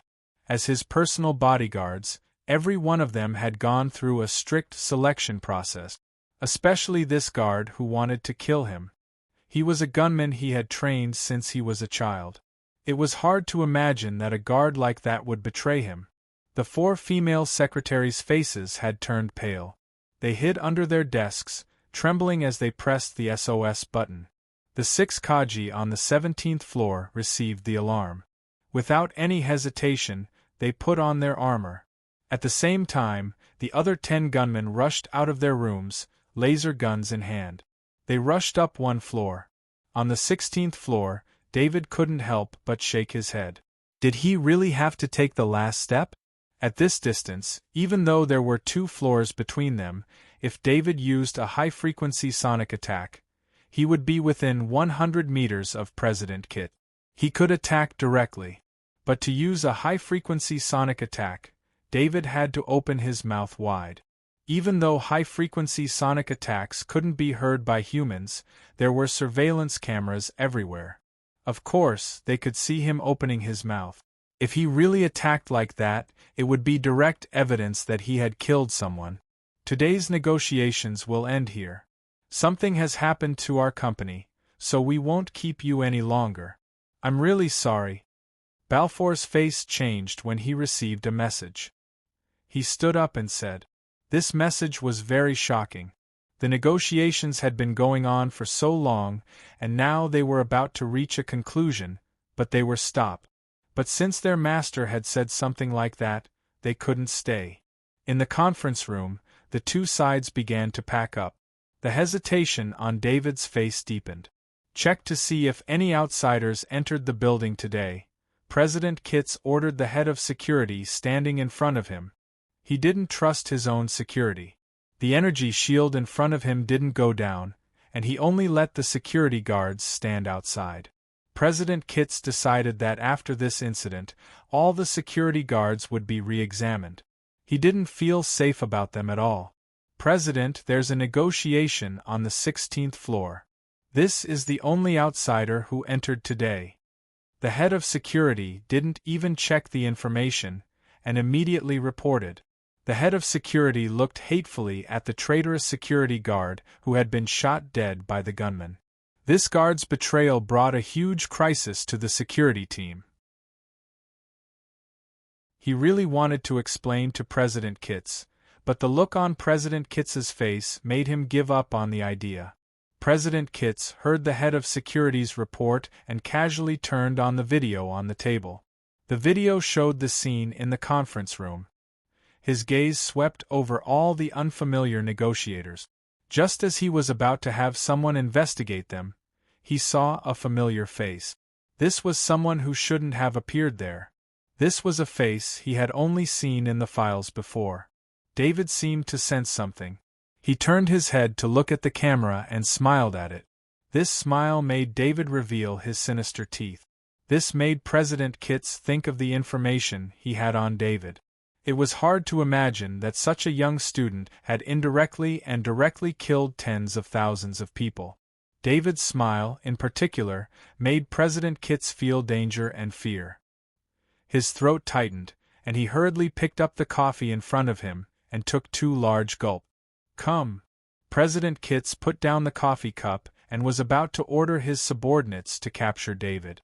But President Kitts stopped halfway through his word. He felt his entire body lose all strength. It was like a giant fireball was burning inside him, and his organs were melting. "President, what's wrong?" The head of security cried out in shock. He really wanted to go up and help President Kitts, but the energy shield stopped him. "Quick, break open the energy shield. Something's happened to the president," the head of security said to the 6 Kaji. The head of security didn't need to say anything. The 6 Kaji had already seen that something was wrong with President Kitts. They each took out their weapons and began to break open the energy shield. Through the eyes of the shadow attendant, David saw President Kitts' suicidal actions. This made him, the culprit, feel somewhat incredulous. President Kitts had voluntarily drunk the poisoned coffee at a time like this. Just now, after President Kitts had asked his secretary to make coffee, the coffee, which was the least likely to be poisoned, was the easiest thing for the shadow attendant to do. Ever since he knew how terrifying Little White's poison was, David had collected some of Little White's poison as a backup. Just now, when the secretary had made coffee, the shadow attendant had added a bit of Little White's poison into the coffee. During the entire process, the security hadn't noticed. Even the secretary, who was close by, hadn't noticed anything wrong. Even the transcendent couldn't underestimate Little White's poison, much less an ordinary person like President Kitts. A drop of Little White's poison had killed President Kitts in just 3 seconds. Unfortunately, his soul was too far away from the shadow attendant, and he couldn't absorb it. After the 6 Kaji smashed open the energy shield, a Kaji with medical equipment went up to take a look. He quickly shook his head, indicating that there was nothing he could do. Within President Kit's body, his organs had almost been completely melted by that drop of Little White's poison. Even the genetic repair cabin couldn't save him.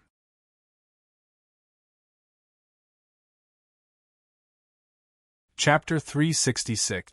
I'm sorry, none of you can leave. Balfour received another message, and his expression changed drastically. He then looked at Emmanuel and David, who were about to leave, and said, "Don't worry. Mr. Balfour, what happened?" Emmanuel asked, puzzled by the change in Balfour's attitude. "The company's president was assassinated.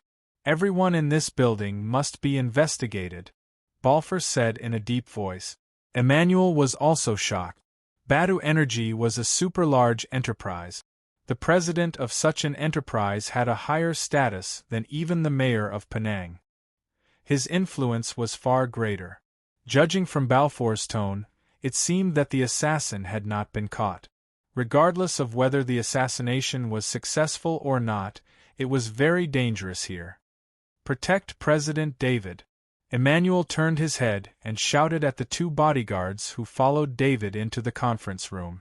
The two bodyguards immediately opened the boxes they carried with them, took out 2 sets of exoskeleton armor, and began to put on the armor. Then, they took out 2 second-grade weapons. After Kaji put on the armor, the two bodyguards protected David on the left and right, showing their professionalism.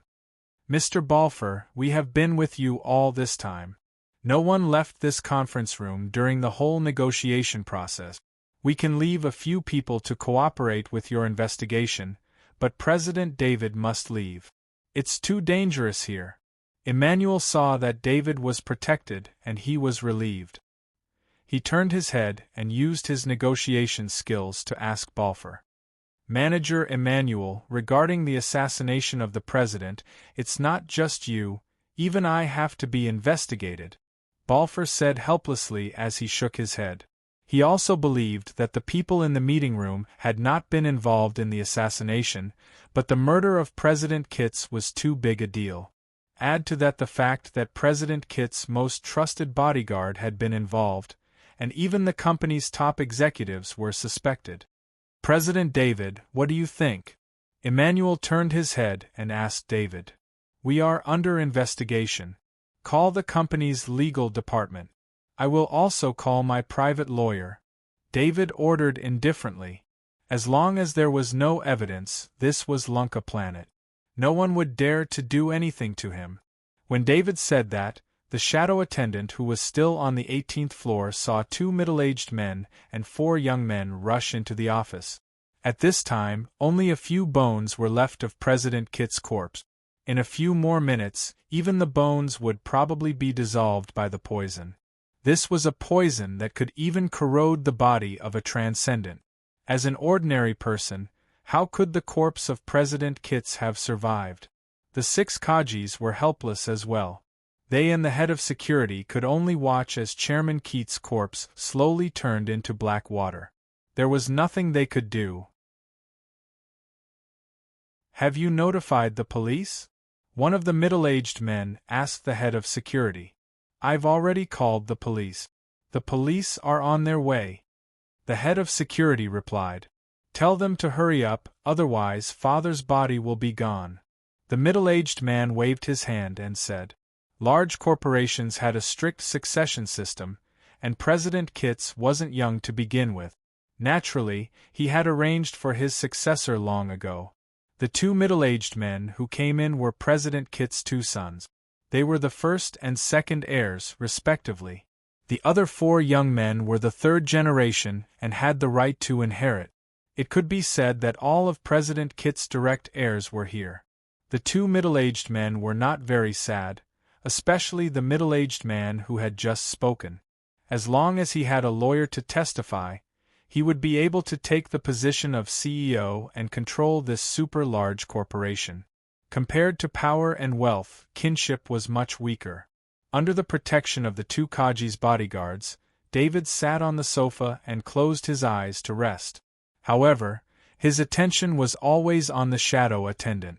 When he saw the 2 middle-aged men and the 4 young men come in, a trace of coldness appeared on his face. In the past few days, the Kerr intelligence organization had spent a lot of effort. The use of credits could sometimes be very frightening. Of the 6 heirs, 2 of them were out on business. The Kerr intelligence organization had used hidden channels and changed hands many times, spending less than 20 million credits to bring the 2 heirs back to the headquarters. David had been waiting for this moment. The sleeping pattern in his soul fortress flew out, and the shadow attendant flew over again. It guided the sleeping pattern through 2 floors and into the body of one of the Kajis. The shadow attendant had already noticed this Kaji. He was an advanced Kaji. His spirit was not strong, and most importantly, he used a heavy axe as a weapon. This was why David had chosen him. The Kaji's body froze for a moment. Although he was a decent Kaji, he was still some distance away from a true elite Kaji. Therefore, after the sleeping pattern flew in, he could not even resist.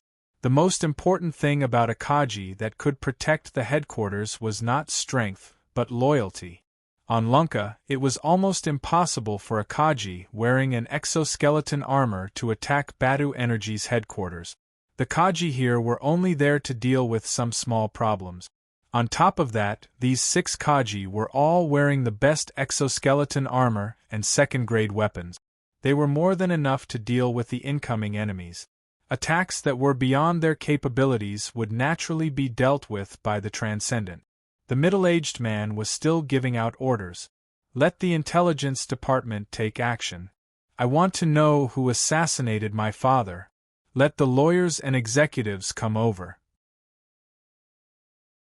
The company needs to operate normally. The other middle-aged man had a look of disdain on his face, but it quickly turned into an expression of envy. Everyone knew that the middle-aged man could not wait to get the position of CEO. President Keats had just died, and his body was still in the office. He was already in a hurry to seize the power. However, no one objected to this middle-aged man. The law gave him this power. It was just that his table manners were a bit ugly. The sleeping pattern's effect was a bit slow. Fortunately, the 6 Kaji were standing with their hands behind their back. No one noticed this Kaji's abnormality. The Balfour executive saw the new message and quickly said to Emmanuel, "I have something to take care of. Please wait here for a while. Someone will be here soon." He did not wait for Emmanuel's response and left in a hurry. The Balfour executive was worried that if he was too late, the power he originally had would be taken away by someone else. At that moment, nothing else mattered. The most important thing was to protect his position. When David sensed a new puppet, 3 lawyers and 12 executives were already standing in the office on the 18th floor.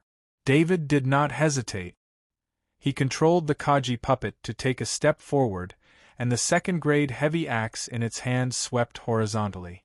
The first heir of Badu Energy, who had just received power and was about to reach the peak of his life, was split in half from the middle.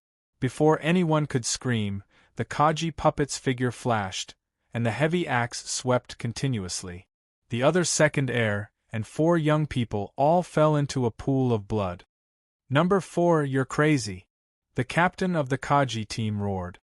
He rushed forward with the second-grade war hammer in his hand, wanting to stop the Kaji puppet. The Kaji puppet swung its heavy axe casually. The captain of the Kaji team felt a chill run down his spine. Number 4, who was weaker than him, swept the heavy axe across his neck, and he was only halfway through swinging his war hammer. "Run!"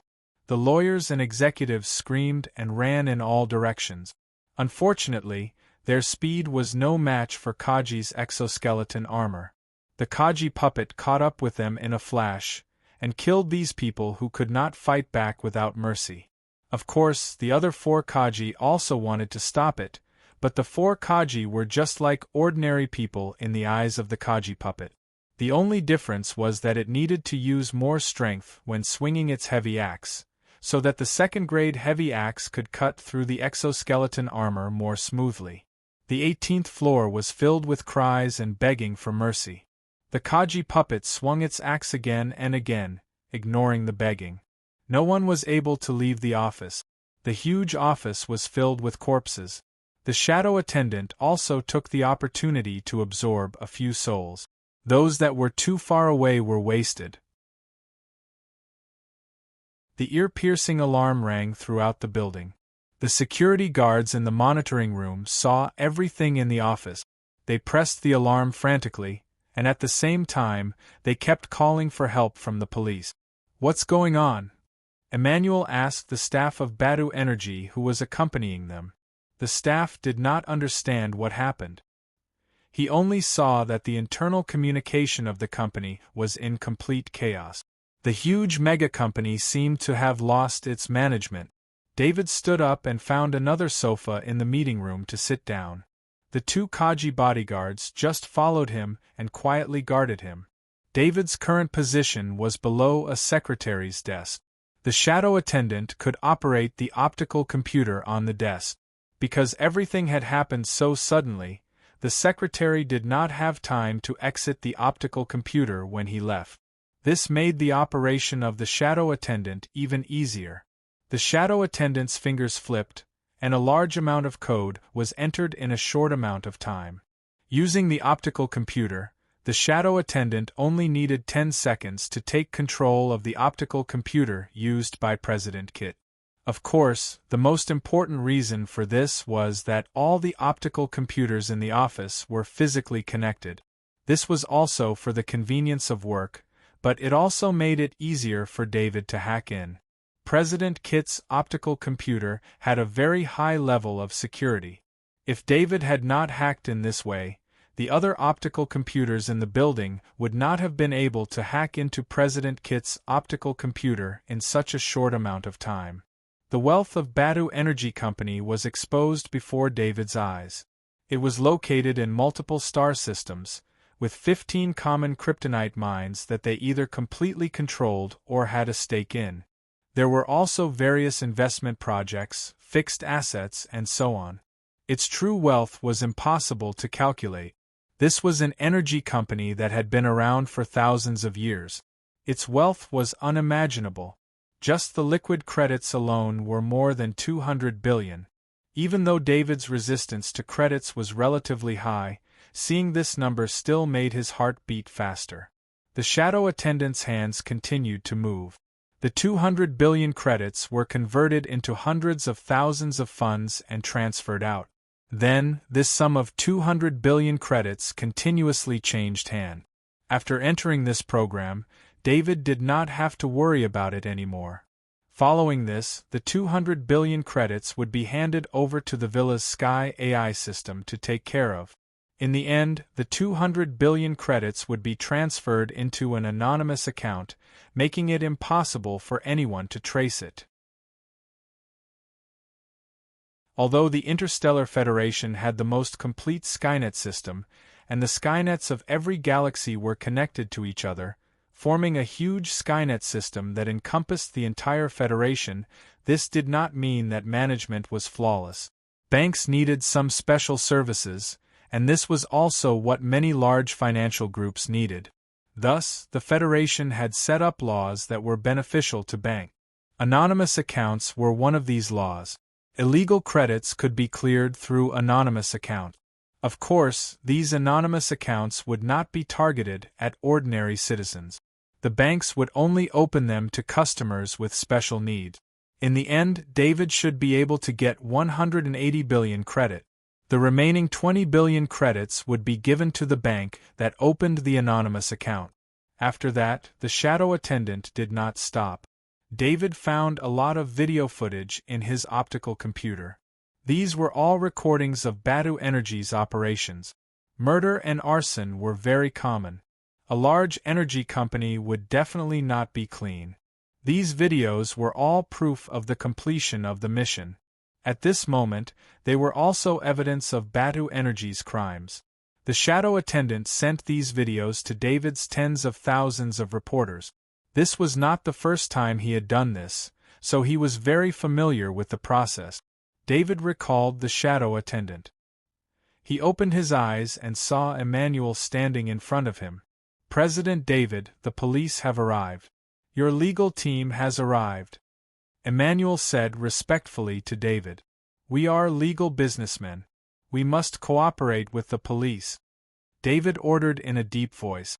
The first to enter the meeting room was not the police, but a legal team made up of 6 lawyers. As for the police, they were now surrounding the 18th floor, ready to enter at any time. The police had arrived a little late because they needed to gather manpower. To be able to carry out an assassination at Badu Energy's headquarters, the police naturally had to pay special attention. This time, there were 12 Kajis from the police. There were more than 100 other police officers. Almost all the police officers who could handle the case had been transferred to the police station. After arriving, they found that there was a Kaji's murderer on the 18th floor. The police even contacted the government to ask for backup. The 18th floor had a security wall. This was a defense system against external attack. It was made of thick alloy, but now it blocked the police from entering. The Kaji's puppet stood in the middle of the 18th floor, motionless. If the police's life detection device did not detect that he was still alive, they would have thought that everyone on the 18th floor was dead. This kind of vicious case rarely happened on Lunka Planet. At least, it had not been seen in the past few decades. This made the police go all out. They took out the police's combat hover car and single laser weapons. The 17th floor was also cleared and sealed by the police. The police defended the Kaji. It was not that they did not want to rush in, but the security wall was blocking. Also, the higher-ups considered that one Kaji could kill 5 other Kajis. They did not want the police to risk Kaji's life.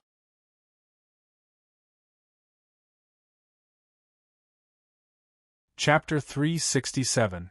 Sorry to trouble you, Mr. Macaulay and the other lawyers, David said to the 6 lawyers with a smile.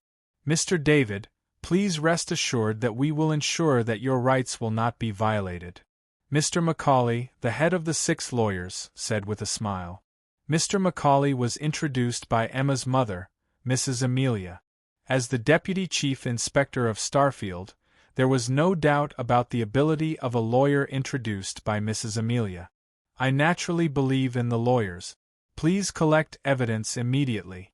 I am worried that someone will frame me, David said with a smile. We are already in the process of collecting evidence. It is dangerous here. Please wait outside the building. Mr. Macaulay knew the situation above and advised. The 6 lawyers came here with their own subordinate. At this moment, the lawyers under them were collecting evidence. These lawyers were all professionals, so they knew what kind of evidence to collect. They must stay here and wait for the investigation. When the staff of Badu Energy heard that Mr. Macaulay wanted David and the others to leave the building, they immediately shouted to stop him. This was what the executive of Balfour had told him before he left. He knew that there were lawyers here and he could not stop them, but he still jumped out. Are you sure you want to stop my client from leaving?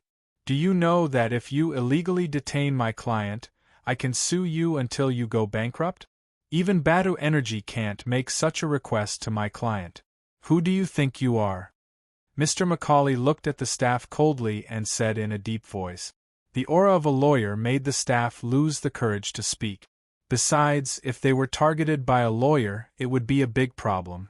Leaving the building was very smooth because the 12 executives of Badu Energy were all killed.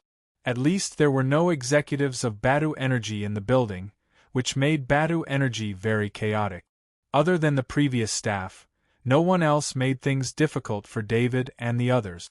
When leaving the 16th floor, David gave the Kaji puppet one last order. When David walked out of the building, he looked at a green light in the distance. He was very familiar with the aura of the green light. The green light was Fox Transcendent. He had rushed over to help. When he arrived at Penang City in a high-speed aircraft from Kia City, he had directly used the Transcendent armor to fly over. When the Fox Transcendent approached the building, he frowned because he sensed that Kaji was dead inside. He turned around and was about to leave when he noticed David's figure on the ground. He immediately turned around and descended to the ground. David, why are you here? The Fox Transcendent landed on the ground, and the transcendent armor on its body was retracted. It stepped in front of David and asked, Uncle Fox, my company has some business dealings with Badu Energy. I'm here for a meeting. David didn't expect Fox Transcendent to come. He quickly bowed and said, Put on the exoskeleton armor and come back with me. Fox Transcendent waved and said. Fox Transcendent only needed to hear David's words to know that today's matter was definitely related to David. A few days ago, David had killed Badu Energy's Transcendent, Esmond, on planet Guardian. Now, he was telling him that he had business dealings with Badu Energy. If this wasn't cheating, what else could it be? The police and several lawyers present, including the people from Badu Energy, didn't dare to object to Fox Transcendent's words. David also helplessly went to the commercial hovercar to retrieve the exoskeleton armor. Of course, the exoskeleton armor in the commercial hovercar was an ordinary exoskeleton armor. When he took it out, he had the shadow attendant change it. When he took it out, it was a custom-made exoskeleton armor. David put on the custom-made exoskeleton armor and flew away with Fox Transcendent in front of everyone's eyes. Macaulay watched David leave and turned to the police and said, Mr. David has left. We have full authority to represent him. David and Fox Transcendent didn't fly far before a high-speed aircraft was waiting in the sky.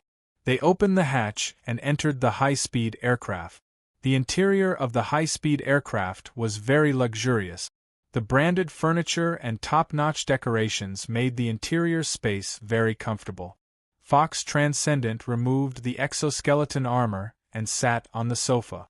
After David removed the custom-made exoskeleton armor, he pointed at the sofa opposite him.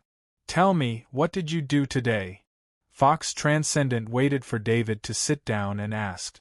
I really didn't do anything. It was just a normal visit. David spread his hands and said, A normal visit, and you caught all the executives of Badu Energy in one fell swoop. I really underestimated you. Fox Transcendent said angrily as he pointed at David. If someone else had done this, he would have slapped them to death. No matter what, Fox Transcendent was the guardian of Lunka Planet. However, David was his good friend's disciple. Even if David had done something wrong, he was only prepared to teach him a lesson. All the executives of Badu Energy are dead? David pretended to be shocked and asked. That's enough. I hope you don't leave any evidence behind. As for Ludwig, I will talk to him. Fox Transcendent waved his hand as he couldn't stand David's expression. David knew who Ludwig was. He was the other Transcendent of Badu Energy. He was probably still waiting for David on the Guardian planet.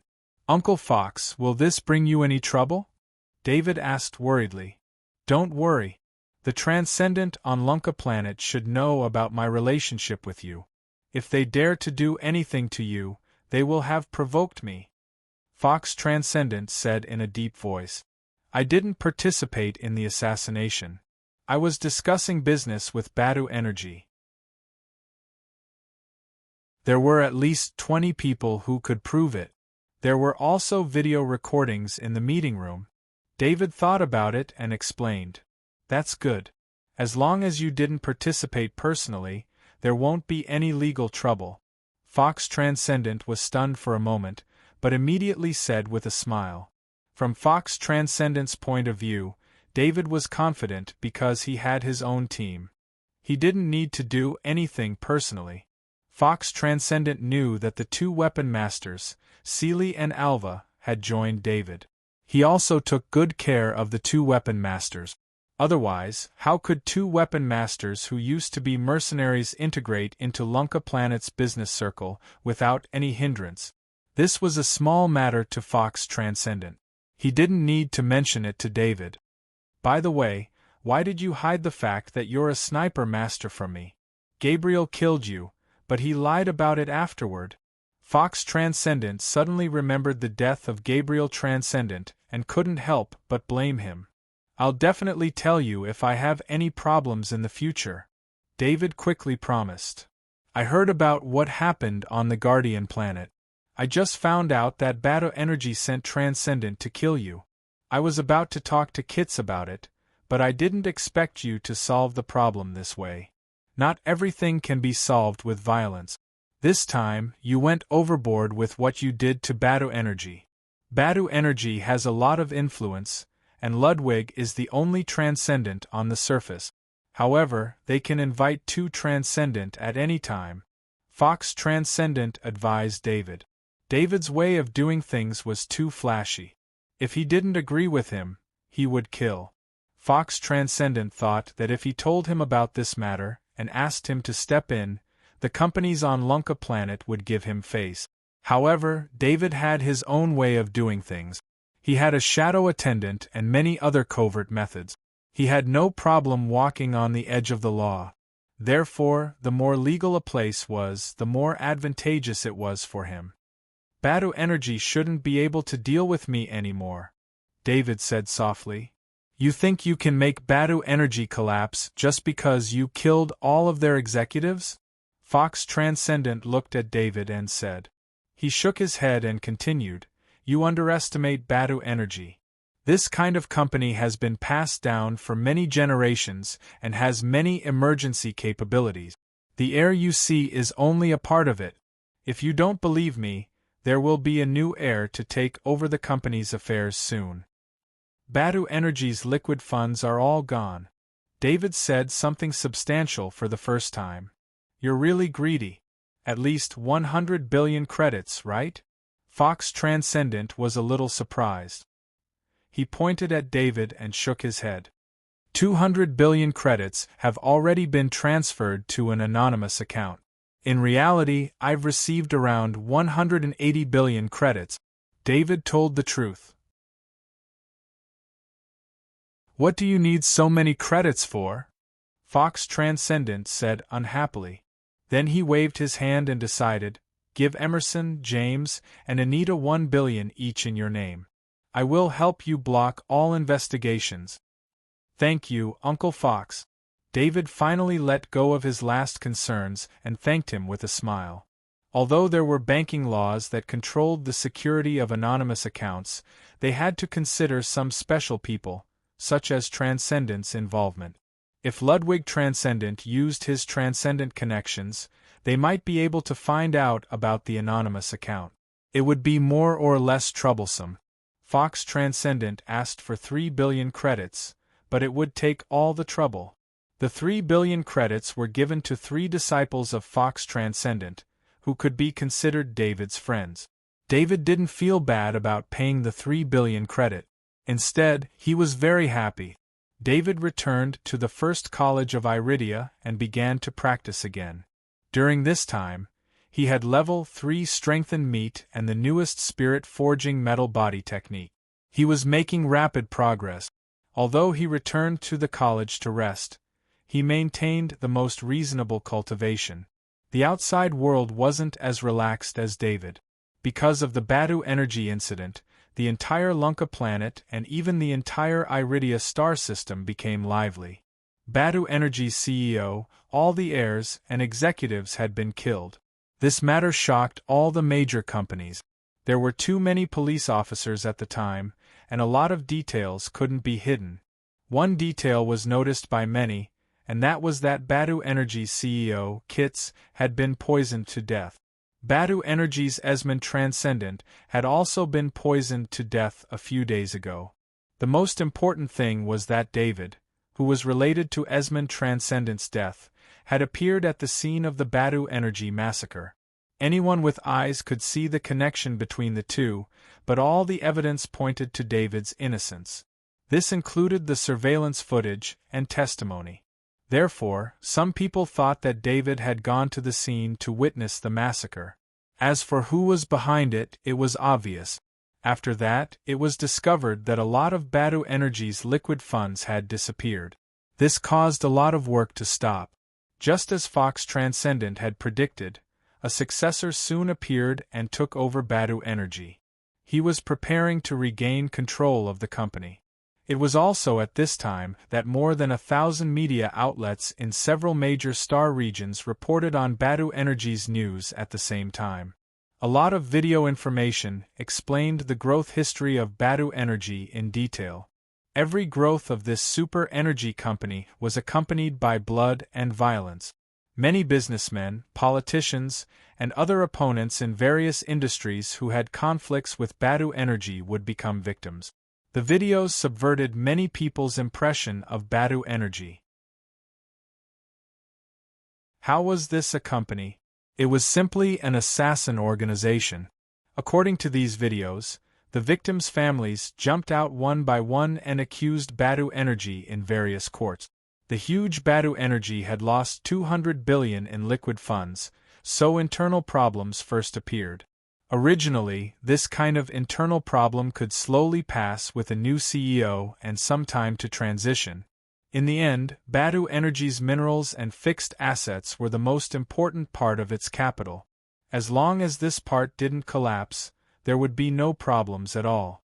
However, the media's involvement greatly damaged Badu Energy's reputation.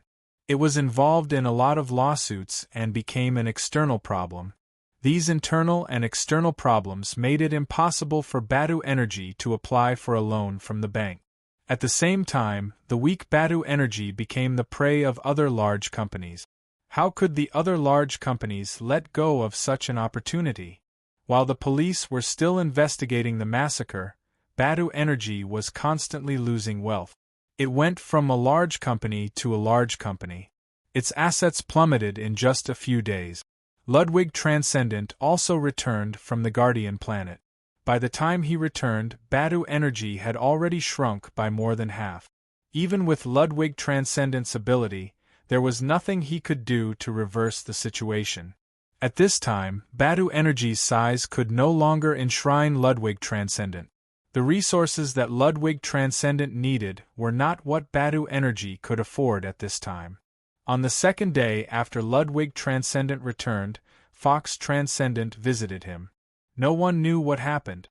2 days after Fox Transcendent left, Ludwig Transcendent took a large amount of wealth and left Badu Energy, which he guarded. From then on, Badu Energy truly became an ordinary large company. Due to a lot of lawsuits, many assets were frozen. Even large companies might not be able to keep them.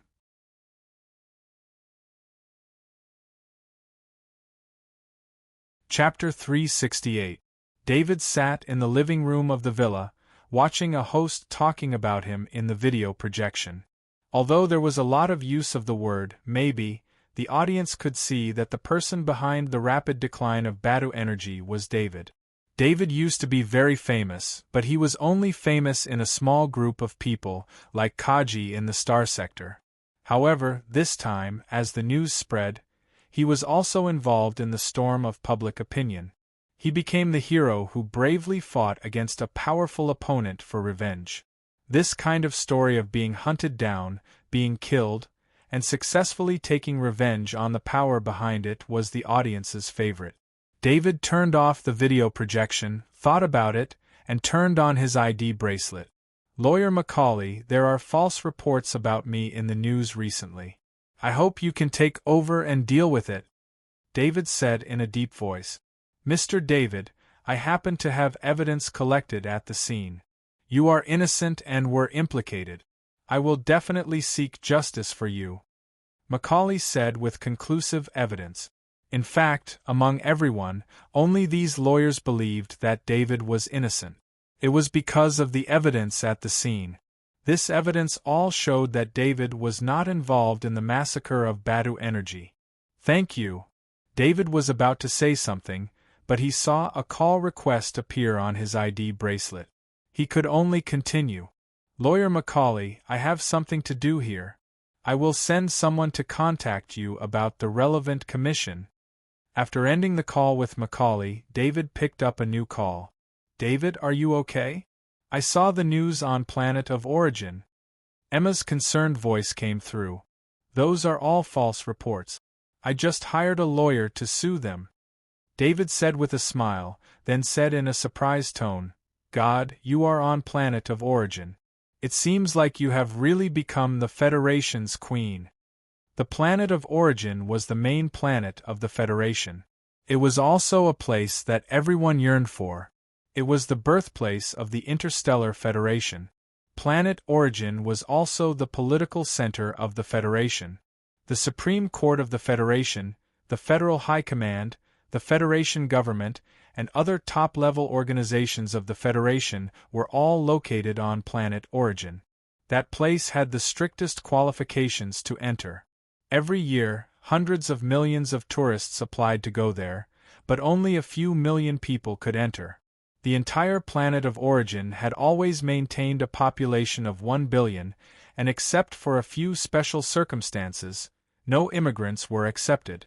With the influence of the planet of origin, it was the dream of every singer to sing there. Even David was envious of Emma being on the planet of origin. I didn't expect that the song My Heart Will Go On would attract the attention of Planet of Origin. When I was endorsing the Interstellar Flyboy Company, I received an invitation from Planet of Origin. Emma was also very excited when she talked about this. How long will you stay on the planet of origin? David hadn't seen Emma for a long time, and he missed her very much.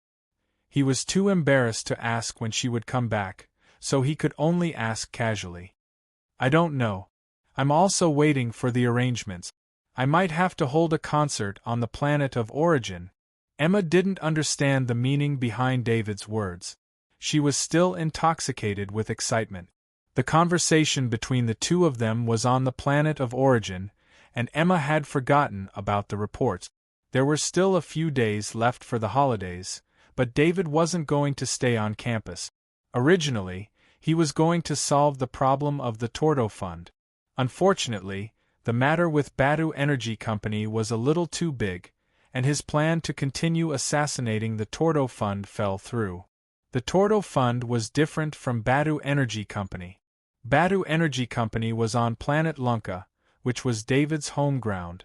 On the other hand, the Tordo Fund was in Cater Star Sector, where David had no support at all.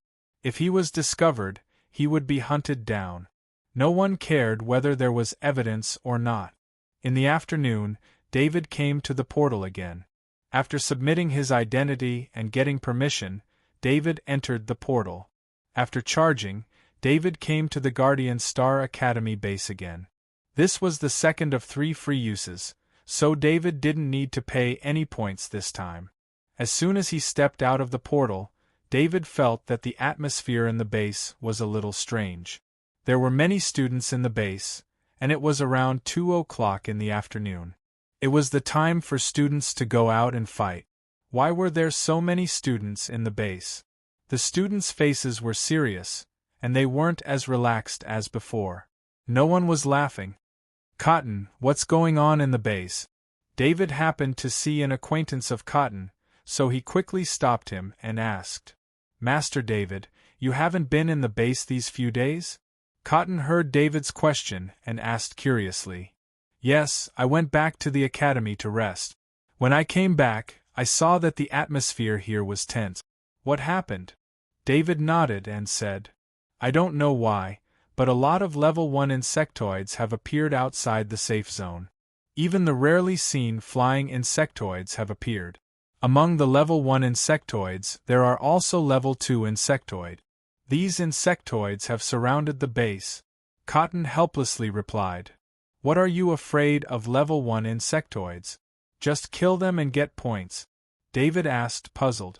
To be honest, with the combat power of the students in the academy base, level 1 insectoids were very easy to deal with.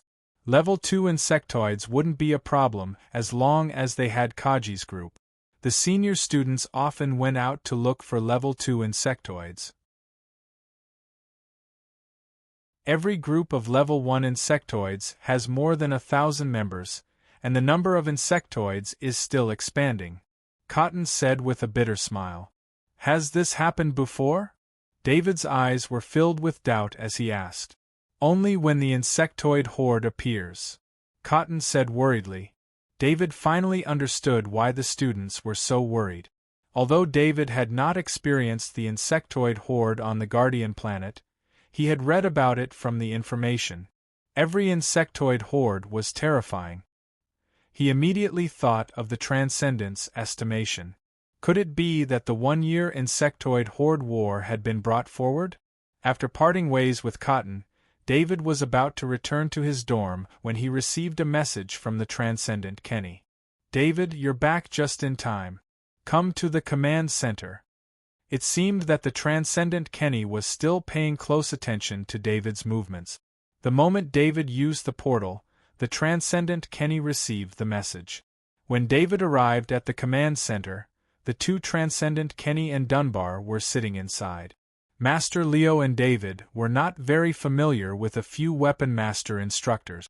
Beside them was Intelligence Officer Brennan, and at the end was Green. When they saw David enter, the two Transcendent Kenny and Dunbar stood up to welcome him with a smile. The rest of the people did not feel comfortable sitting down, so they all stood up. "David, you've screwed Bado Energy over," the Transcendent Kenny said as soon as he saw David. It seemed that even they knew about Bado Energy. No wonder David felt that everyone was looking at him differently. One had to know that it was not easy to bring down a large company.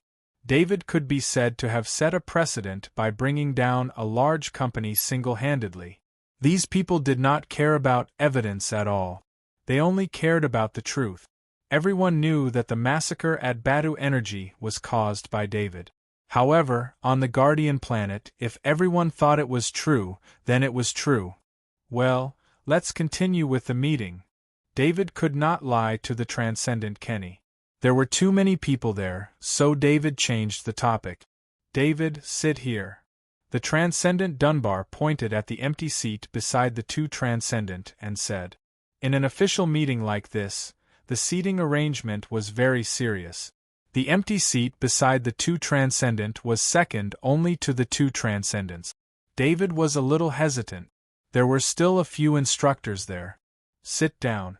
We still have a meeting." The Transcendent Kenny waved his hand impatiently. In the eyes of the two Transcendent, David should sit in that seat. David had no choice but to sit down as the two Transcendent asked. The Transcendent Kenny turned to Brennan when he saw David sit down. "Brennan, continue with the current situation." "Yes." Brennan stood up and replied. He brought up the screen in front of him. A map of the base appeared on the screen. The map of the base showed a safe zone with a radius of 200 kilometers. There were not many level 1 Zergs in the safe zone. The number of Zergs was the same as usual. Outside the safe zone, level 1 Zergs were everywhere. The number of level 1 Zergs was almost uncountable. As shown on the map, a level 1 Zerg horde has formed. It matches the phenomenon of a Zerg horde. The opposing Zergs can coexist peacefully. However, this Zerg horde is not crazy. Instead, they are gathering as if they have received an order. At the same time, there are level 2 Zergs appearing among the level 1 Zergs. This has violated all the previous records of Zerg hordes. I think there must be a super strong Zerg commanding these Zergs. Brennan pointed at the map on the screen and analyzed. "Brennan, other than our school base, are there any other signs of Zerg hordes?" David raised his hand and asked. The 3 school bases, including the Krypton mine occupied by Slaw Combat College, are surrounded by Zerg hordes. The number is about the same as our school base. Brennan answered seriously. "We don't have to worry about level 1 Zergs. We have a way to deal with them. After all these years, we have collected a lot of level 1 materials. The heavy defense machine gun uses level 1 bullet. It's enough for a large-scale war." Kenny Transcendent said to David with a smile. David was probably the only one here who did not understand the situation of the school base. Kenny Transcendent explained it to David. "What we are worried about now is the number of level 2 Zergs. The Zerg horde is very cunning. Although level 2 Zergs appear from time to time, they are always hiding. It is very difficult to calculate their numbers. The number of defense missiles prepared by the school is limited, especially when there is a large number of level 1 Zergs. The level 2 Zergs can allow the level 1 Zergs to block the defense missiles at any time. This will increase the consumption of the defense missiles. Kenny Transcendent continued to explain. The school base collected a lot of level 1 Zerg corpses every day. This allowed the school base to have a huge amount of level 1 materials. A portion of these materials were transported to the school, but most of them were left in the school base. These level 1 materials were processed into level 1 bullets, which were used by heavy defense machine guns with a firing rate of 20,000. To the level 1 Zergs, it was a destructive line of defense. However, the level 2 Zergs were different. The defense of the level 2 Zergs was not afraid of level 1 bullet. Moreover, under the cover of the level 1 Zergs, Kaji's team was not easy to deal with. Other than the extremely powerful Kaji, the best way to deal with the level 2 Zergs was to use the defense missiles. However, the cost of the defense missiles aside, there was no guarantee that they could be used for a long time. David, I hope that you can provide long-range, sniping support to ensure that the level 2 Zergs cannot get close to the base. Kenny Transcendent looked at David and said, I can only guarantee one side. I cannot guarantee the other positions. David nodded and said, That's enough. The senior students in the base have all returned. They will be responsible for the other 3 sides with the teachers. You will be responsible for the defense of the front. Kenny Transcendent said with satisfaction. David felt a wave of pressure. The defense of the front of the base could be said to be the heaviest. There was a gate here, and it was the weakest point of the base. It was also the most important point of attack for the Zergs. Yes. Although he felt the pressure, David still responded. Once the level 3 Zergs appear, we will need your help. Transcendent Dunbar requested again. Sniping requires stamina. I don't know how many times I can fire, David said helplessly with a bitter smile. He did not want the 2 Transcendent to place their hopes on him. He was a sniper master, but every sniping was a drain on his body and the sniper rifle. If he continuously sniped for too long, not to mention his body, even the large-caliber sniper rifle would not be able to withstand it. Don't worry about that. I knew that there was a sniper master here, so I ordered 3 Gaussian cannons long ago. I also prepared 500 level 2 Gaussian cannons and 20 level 3 Gaussian cannons. That's enough for you, Kenny Transcendent said with a hint of pride. Originally, the base did not have Gaussian cannons. Gaussian cannons required specially trained gunners to accurately hit the target. The defensive missiles were easy to operate and could automatically track the target. The base was not a military base, and no students would specially learn Gaussian cannons. The students here were all Kaji. However, after learning of David's identity as a sniper master, the Academy immediately purchased 3 Gaussian cannons and placed them at the front of the base. As long as we have enough ammo, I can guarantee that no level 2 Zergs will be able to get close to the front of the base, David promised in a deep voice. The 3 Gaussian cannons could be used in rotation. Under the premise of increasing their power, they could also fire once per second at a range of 5 kilometers. It could be said that once per second at a range of 5 kilometers, unless the level 2 Zergs formed a large group, it would be very difficult for the level 2 Zergs to get close to the front of the base. Once the level 2 Zergs formed a large group, they would be the perfect target for the defensive missiles. They could use the least amount of defensive missiles to achieve the greatest effect. With a sniper master like David around, the pressure on the defense was greatly reduced, allowing everyone to relax. In fact, the pressure on the 2 Transcendent was much greater than that of David. If there were level 2 Zergs in the Zerg wave, there was a high possibility that a level 3 Zerg would appear. When that happened, it would be a battle between the 2 Transcendent. A level 3 Zerg that could control so many Zergs must be extremely powerful. Therefore, the Transcendent Dunbar hoped that David could help deal with the level 3 Zergs.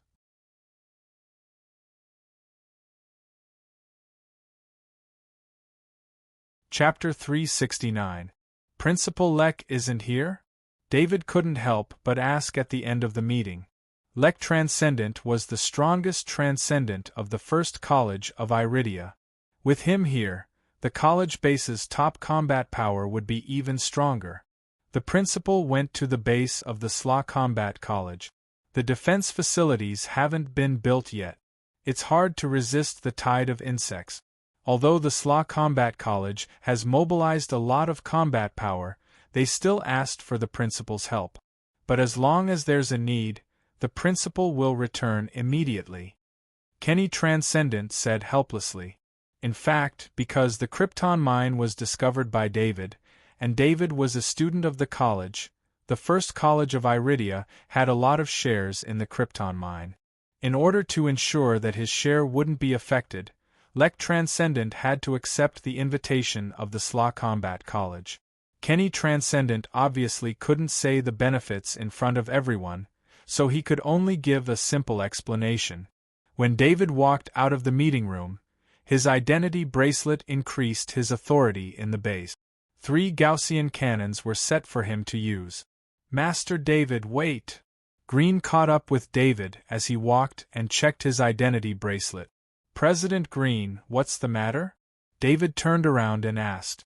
Don't call me President, just call me Green. I've been looking for a chance to thank you, but I haven't found the chance. In the future, if you need anything, as long as it's within the President's authority, I'll listen to you. Green said solemnly. When Green first got the President's position by accident, he was very grateful to David. He really wanted to thank David, but David had returned to the college and wasn't at the base. This made Green unable to thank him face to face. When David returned to the base, he heard the news about Badu Energy Company first. This let Green see David's means to the enemy. He was afraid that David would think that he looked down on people because he had become the president. He was so scared that he quickly caught up with David to show his loyalty. David didn't know what to say for a moment. How could he have known that he had killed a transcendent and brought down a megacorporation? How could he have known the impact on the students of the academy? Master David, you go ahead. Green saw someone coming at this time, and felt that something was wrong, so he took his leave. Master David, I have something to tell you. The one who came was Intelligence Officer Brennan. He looked at Green's departing figure with a hint of understanding at the corner of his mouth. Then, he looked at David and said, Intelligence Officer Brennan, please go ahead. David said with a smile. According to the latest information, a transcendent named Edwin came to the Cater Academy base the day before yesterday. Intelligence Officer Brennan said softly. David was slightly stunned. This transcendent Edwin's name was so familiar. On second thought, wasn't this the legendary Tordo Fund that had disappeared? Thank you, Intelligence Officer Brennan. This information is very important to me. David thanked him sincerely. Principal Lek asked me to tell you that after the insect tide is over, the Academy will help you drive away the 2 legendary Tordo Fund. Intelligence Officer Brennan said with a smile. Intelligence Officer Brennan's words were to tell David that this information wasn't personally revealed to David by him. It was the Academy's idea, and the Academy supported David. Intelligence Officer Brennan, I don't understand why the military didn't do anything about this insect tide. David had wanted to ask during the meeting, but it wasn't the right place to do so. Brennan happened to be in charge of intelligence, so he asked since no one else was around. Intelligence Officer Brennan looked around and explained softly after making sure that no one was around, the military won't do anything unless it's absolutely necessary. The insect tide is a crisis, but it's also the fastest growing experience for student Kaji. Both the Academy and the military hope that this batch of students can grow faster so that they can play a role in the upcoming war. David nodded. This made sense. With the military's combat power in the war zone, it was very easy to eliminate an insect tide on the Guardian planet without any additional support. As long as the space weapons avoided the base, a few shots would be enough to wipe out a large area of Zergs. However, the consequence of using space weapons was that the environment of the Guardian planet would be directly destroyed, especially the few minerals on the Guardian planet. It would be even more devastating. Therefore, the military would not use such weapons unless it was absolutely necessary. 200 kilometers away from the base, the density of Zergs was getting denser, especially the weak level 1 Zergs. These Zergs were not strong in combat, but they had some special one-time use abilities. They were the Zerg's larvae that could rapidly evolve in a short period of time. Once these weak level 1 Zergs appeared, it meant that the Zergs were ready to attack. All the students within 200 kilometers of the base were recalled, including all the seniors. Even the students who were resting in the academy, as long as they had a certain level of strength, were all recalled to the base today. If David had not returned earlier, he would have been among those who answered the summons. David stood in the defense of the academy's main gate. He finally saw the true strength of the academy. There were more than 200 pinnacle-level Kaji. One should know that they were all students, and the oldest among them was no more than 30 years old. These 200 pinnacle-level Kaji would be considered the top geniuses in any organization, but they were only one of the geniuses here. The rest of the pinnacle-level Kaji could be seen everywhere. As long as they were seniors, at least half of them had the combat strength of a pinnacle-level Kaji. There were more than 20,000 Kaji who could fight head-on with the Zergs. These students were currently guarding different directions of the base, according to the Academy's allocation. David was wearing a custom-made exoskeleton armor. On his back was a custom-made super-caliber sniper rifle and a level 2 heavy axe. The defense he was in was a control room, and he could control 3 Gaussian cannons through the control equipment. David tapped lightly on his visor, and a 200-kilometer scanning image of the base appeared on his visor. This was one of his new privileges. Through the image on his visor, he could know in advance if there were any level 2 or 3 Zergs within 200 kilometers, so he could be prepared in time. "David, are you there?"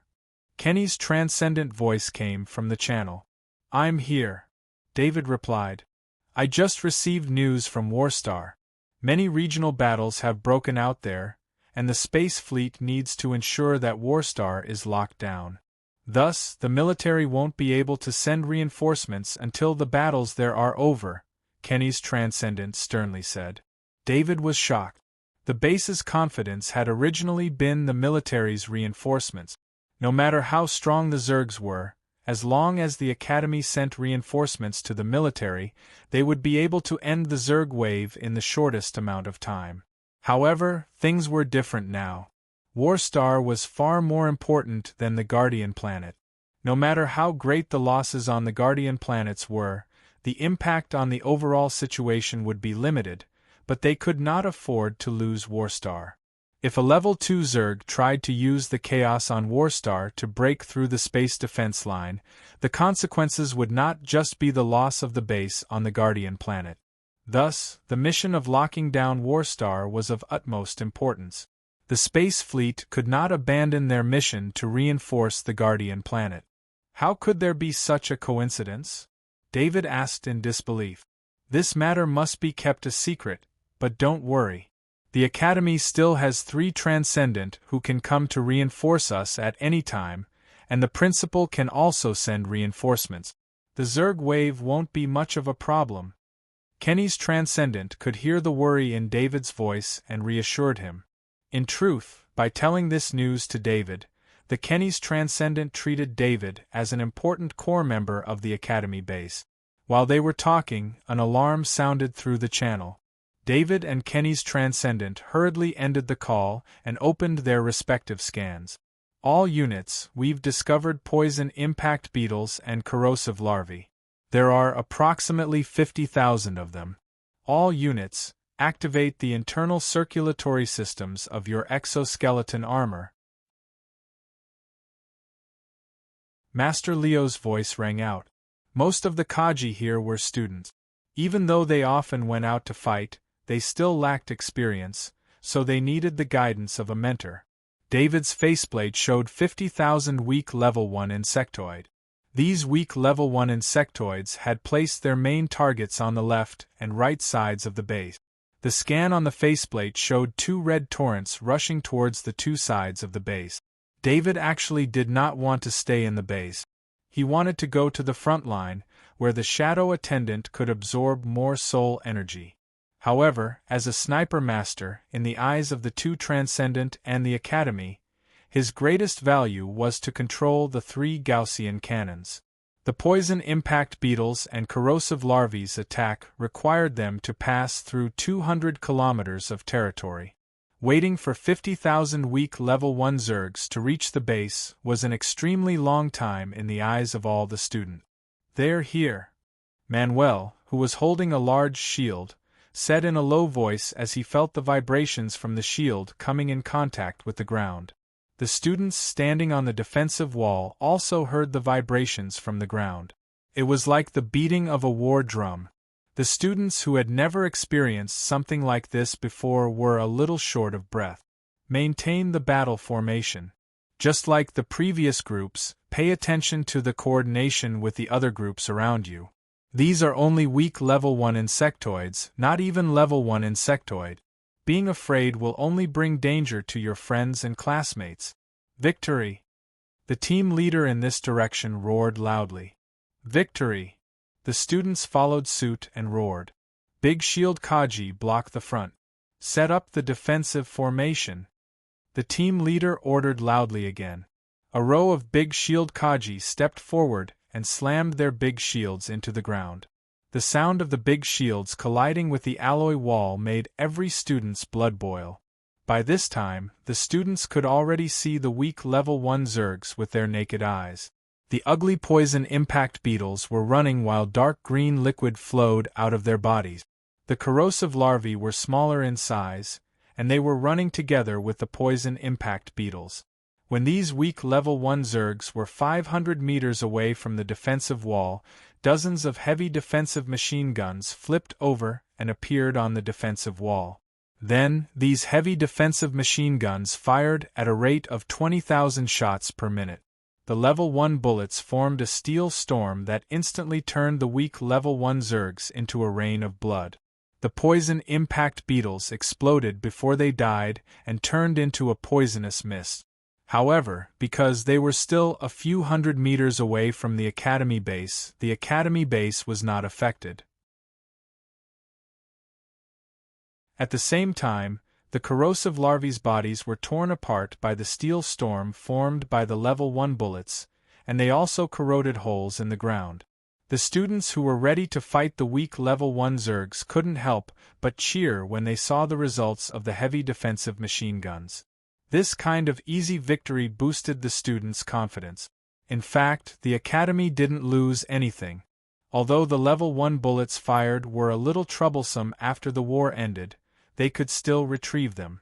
In addition, although the bodies of the Zergs killed by these level 1 bullets were badly mutilated, the level 1 materials, such as teeth and claws, were still left behind. This was not a small gain. Of course, the most important thing was that these weak level 1 Zergs couldn't even get close to the Academy. These level 1 Zergs were used to get close to the target and then self-destruct. The Academy wouldn't risk the lives of the students to fight against these weak level 1 Zergs. David looked at the dead level 1 Zergs and felt as if ants were crawling on his heart. These were all souls. Pay attention to the sky. Level 1 Zergs vibrating flying ant. There are 5,000 of them, and they are approaching. Master Leo's voice sounded again, reminding the students to look ahead and not pay attention to the sky above them. The students couldn't be blamed for this. Due to the large number of poison impact beetles dying, the area in front of them had formed a green poisonous mist. The students couldn't see their targets clearly at all. Single team formation remained unchanged. Double team formation changed to an anti-air formation. Every 2 teams cooperate. The area captain ordered loudly. On the defensive wall, Kaji's team walked into the battle formation of Kaji's team and formed an anti-air formation. The vibrating flying ants were very fast. Not long after Master Leo's reminder, a buzzing sound came from the sky. One by one, the vibrating flying ants flew to the top of the base and then swooped down in a straight line. The base's anti-air machine guns opened fire. The vibrating flying ants exploded into green fragments in the air and fell to the ground. Many of the students who looked up at the sky were drenched in green blood. However, none of them moved or wiped themselves off, allowing the green blood to flow from the exoskeleton armor to the chest armor. It was unknown whether the Academy did this on purpose, or if the anti-air machine guns couldn't completely cover the attack, but a small number of the vibrating flying ants charged towards Kaji's head. What welcomed them were the grade weapons that had been prepared beforehand. First, the grade shields and war hammers collided with each other, interrupting the charge of the vibrating flying ant. Then, the sharp grade weapons reaped the lives of the vibrating flying ant. Shield Kaji and War Hammer Kaji were constantly injured from the recoil. Immediately, Shield Kaji and War Hammer Kaji were replaced by another team. The injured Shield Kaji and War Hammer Kaji were immediately treated by a specialized medical team. They used the battlefield gene repair cabin to quickly heal them. The number of vibrating flying ants exposed by the Academy's anti-air machine guns was just the limit of what Kaji could handle. This allowed Kaji to train in battle without causing too many deaths. At most, he would only suffer some serious injuries.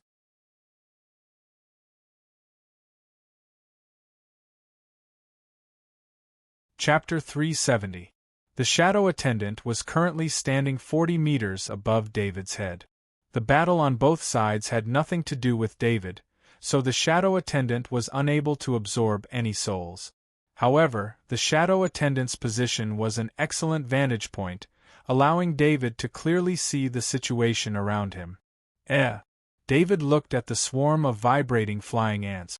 A vibrating flying ant with an aura that was different from the vibrating flying ants beside it was descending with the swarm. After interacting with the king of the insect swarm many times, David was already familiar with the king of the insect swarm. This vibrating flying ant was clearly a vibrating flying ant king. Of course, the vibrating flying ant itself was very weak, and its king was only at the peak of level 1. Therefore, it was not marked in the base's scan. David operated a Gaussian cannon and quickly entered the coordinates, locking onto the vibrating flying ant king in a second. He did not immediately attack because his Gaussian cannon compartment was filled with level 2 ammo. It would be a waste to use it on the vibrating flying ant king. Furthermore, it was hard to say if the vibrating flying ant king could pass through the anti-air machine gun, so David only locked onto the vibrating flying ant king. This vibrating flying ant king descended to the left under the cover of many other vibrating flying ant. David's fortification was nearly 3 kilometers away. When the anti-air machine gun attacked the vibrating flying ant king, a swarm of vibrating flying ants blocked the front of the vibrating flying ant king, allowing it to pass through the anti-air machine gun's blockade. Be careful, there's a vibrating flying ant king. The zone captain was very experienced, so he was the first to discover that something was wrong, so he immediately warned loudly. However, the vibrating flying ant king's descent was too fast. It was only 5 meters away from Kaji, and by the time Kaji heard the warning, it was already too late for him to reorganize his defenses. Previously, due to the vibrating flying ant's weakness, Kaji and Warhammer Kaji were able to resolve the vibrating flying ant's downward momentum as long as they carefully blocked it. However, the vibrating flying ant king was different. Although it was only a pinnacle rank 1 Zerg, its actual combat power was not weaker than a rank 2 Zerg. There were very few Kaji students who could face a level 2 insectoid alone. At the very least, there was none among the Kaji students below. The area captain was already prepared to accept the loss of his student Kaji. Below him, the student Kaji gritted his teeth and prepared to fight for his life. At this moment, a Grade 2 Gaussian artillery shell flew over at a speed invisible to the naked eye, accurately hitting the head of the vibrating flying ant king. Kaji's head was drenched in green blood. Next, Akaji used his shield to block the vibrating flying ant king's corpse to the side. This Kaji turned his head and looked into the distance. He saw that one of the 3 newly added Gaussian cannons was turning towards him. "Thank you, Great Master David." This Kaji loudly thanked him in the public channel. "Be careful, do not use the channel." Immediately, a teacher warned. During the war, no one was allowed to use the public channel. The public channel was the best channel to receive important information during crucial moments. The Kaji did not say anything else. He only used his shield to perform a Kaji salute towards the Gaussian cannon in the distance. The other Kaji and the nearby Kaji also used the time during the war to perform a Kaji salute in the direction of the Gaussian cannon to express their gratitude towards David for lending a helping hand. In the operations room, Transcendent Kenny and Transcendent Dunbar looked at each other with shock in their eyes. At a distance of 3,000 meters, with the influence of the other vibrating flying ants, in such a chaotic environment, accurately hitting the head of the vibrating flying ant king was truly a terrifying sniper. It was important to note that the vibrating flying ant king's speed was extremely fast. With so many vibrating flying ants protecting the surroundings, it was not easy to lock onto the vibrating flying ant king. In addition, David had clearly waited for the Kaji below to be unable to deal with it before killing the vibrating flying ant king. From this, it could be seen that David had been very calm during the process of killing the vibrating flying ant king. David was not using the sniper rifle that he was already used to. Instead, he was using a Gaussian cannon. Although the trajectory calculations were the same, the way they were used was completely different. Transcendent Dunbar joked, "Why don't we lure Archie and Edwin over and let David kill them directly?" Although it was a joke, Transcendent Dunbar's words showed that David's Gaussian cannon was powerful enough to kill a Transcendent. A Gaussian cannon was much more powerful than a sniper rifle. Even David's custom-made sniper rifle was far inferior to a Gaussian cannon in terms of firing speed and caliber. This could be seen from the Gaussian cannon's huge body. If the Gaussian cannon was replaced with a third-grade bullet, it could penetrate Transcendent's armor in one shot. With the caliber of the Gaussian cannon, as long as it hit the body, the target would have no chance of surviving. Transcendent Kenny shook his head and said, "I really can't imagine how David trained his sniping ability." It was not that the First College of Iridia did not have any Kaji snipers. It was just that Kaji snipers rarely came to the base. In the 4 years of university life, sniping Kaji snipers was still practicing the basics and could not become a fighting force. Sniping Kaji snipers' talent was discovered and they entered university to learn sniping technique. During this process, they also had to practice their physical skills. Normally, sniping Kaji snipers would only be able to get their hands on a sniper rifle in their second year of university. After that, the training would be boring and simple. They would constantly use bullets every day to increase their sniping experience. Due to the recoil of sniping Kaji snipers, the number of times they could practice each day was limited. This also caused sniping Kaji snipers to improve very slowly. This was also why it was rare to see sniping Kaji snipers in the college. These sniping Kaji snipers were trained in specialized sniping areas. Geniuses are all special. Look at David's academic results. He is also number 1 in the college. This kind of talent is really incomparable. Transcendent Dunbar was also very envious of David's talent. Although he was already a transcendent, it was only because of his physical skills, talent, and luck. If he did not use the transcendent power, he would not dare say that he could beat David. When the vibrating flying ants were all killed, the poison impact beetles and corrosive mutant larvae all fell within a few hundred meters of the base. With the heavy machine guns equipped with level 1 bullets, dealing with these weak level 1 Zergs was simply a massacre. After fighting a battle, the students could not help but shout in excitement. They waved the weapons in their hands. When they could face off against tens of thousands of Zergs and fight back, they had become true war Kaji snipers.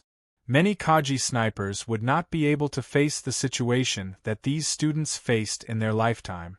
These Kaji snipers would eventually return to the city and become law enforcement officers or become criminals. This kind of opportunity was too rare for the college. It allowed the students to come into contact with the Zerg war earlier with minimal danger. Otherwise, these students would enter the military after graduation and go to Warstar to face the Zerg war that was 100 times crueler. The immense pressure and fear would cause many to lose their lives before they could even display their true strength.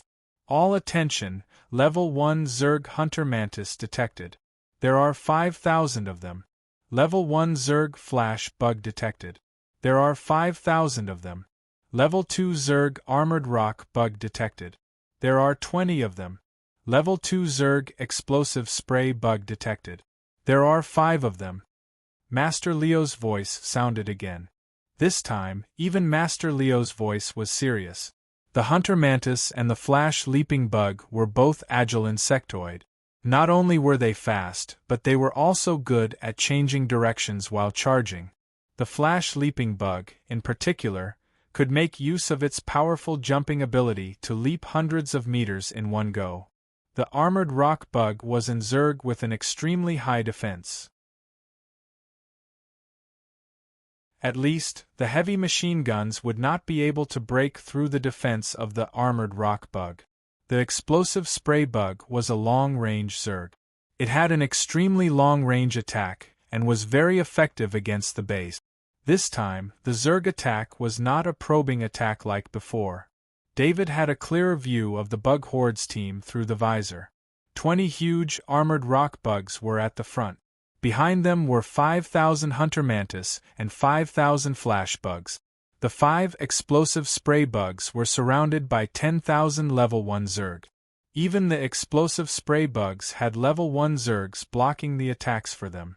The defensive missile base of the college base. 20 defensive missiles were launched into the air. When they reached 50 meters, they suddenly changed direction and flew towards the Zerg wave. The target of the 20 defensive missiles was very clear. It was the 20 armored rock bugs.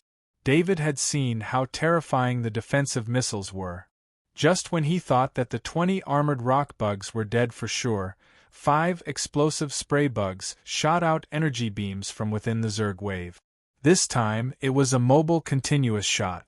The energy beams formed an energy net in the sky in front of the armored rock bugs. Out of the 20 defensive missiles, 15 of them were hit by the energy beams and disintegrated in the air.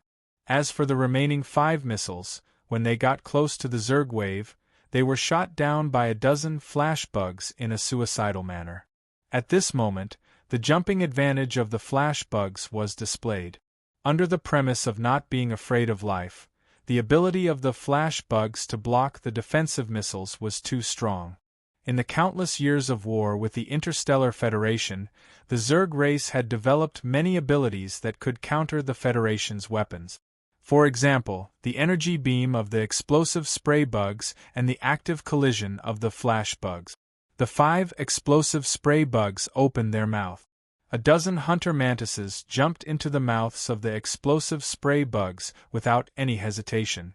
The explosive spray bugs bit down, and these hunter mantises became the energy source of the explosive spray bugs. Every time the explosive spray bugs shot out energy, it would deplete the energy stored in their body. Especially the continuous shot just now, it would greatly deplete the stored energy. Under the command of a higher-level Zerg race, once the Zerg race's cooperation was formed, their power would far surpass their individual combat ability. If the explosive spray bugs used up a large amount of energy during normal times, they would have to slowly search for food to recover. It would take them half a day or even a few days to recover. However, under the command of a higher-level Zerg race, The explosive spray bugs were like a perpetual motion machine. As long as there was a level 1 Zerg, there would be an endless supply of energy. David, you need to kill these 5 explosive spray bugs in advance. Don't let them get close to the base. Transcendent Kenny requested David in the comms channel. No problem. David expressed that he understood. Actually, the best choice at this moment was for a Transcendent to go over and directly descend into the Zerg race. Level 1 Zergs did very little damage to the Transcendent anyway. Under the premise of ignoring the damage of a level 1 Zerg, killing 5 explosive spray bugs would not be a problem. However, it was obvious that the 2 Transcendent did not want to move. David did not need to know the reason. It was just to let his student, Kaji, experience the power of these powerful Zergs. When they were 10 kilometers away from the base, the 5 explosive spray bugs advanced together with the Zerg race while opening their mouths to shoot out energy beams. This distance was not the best range for the explosive spray bugs, so when the energy beams hit the alloy defensive wall, they only left a shallow dent. However, this also made all the students nervous. The alloy defensive wall was very hard. To be able to leave a dent on the alloy defensive wall at a distance of 10 kilometers was already very powerful. If this attack hit Kaji, even the big shield Kaji would be seriously injured. At this time, the students on the defensive wall had already changed into a multi-layered defensive formation. The 3 groups cooperated with each other, and the 3 big shield Kaji were at the front. They formed a layered defense, ready to receive the energy beams of the explosive spray bugs at any time. Even though all the students knew that as long as they hid behind the defensive wall, they would be able to avoid the attack of the explosive spray bugs, no one did so. The order given to the students was to defend the defensive wall. Every area of the defensive wall had a designated student guarding it. They had received combat training since they were young, so they would not give up on defending their position. What was strange was that when the Zerg tide entered the 10-kilometer range, they began to slow down. It was as if they were preparing for the continuous attack of the explosive spray bugs. However, David remembered that the best attack range of the explosive spray bugs was 4 to 5 kilometers. This kind of long-distance attack made David feel that something was wrong. However, David did not discover anything at this time. He could only stay in the defensive wall and wait for the Zerg tide to come closer. The movement of the 20 armored rock bugs was even louder than the previous attack of the 50,000 weak ones. The Kaji students on the defensive wall could feel the wall trembling. Finally, the Zerg tide entered the 5-kilometer range. This time, the Zerg tide was attacking the main gate. As long as they entered the 5-kilometer range, they would be in the attack range of the Gaussian cannons. Just as David was waiting for the explosive spray bugs to enter the 5-kilometer range, 5 explosive spray bugs simultaneously opened their mouths and shot 5 energy beams at David.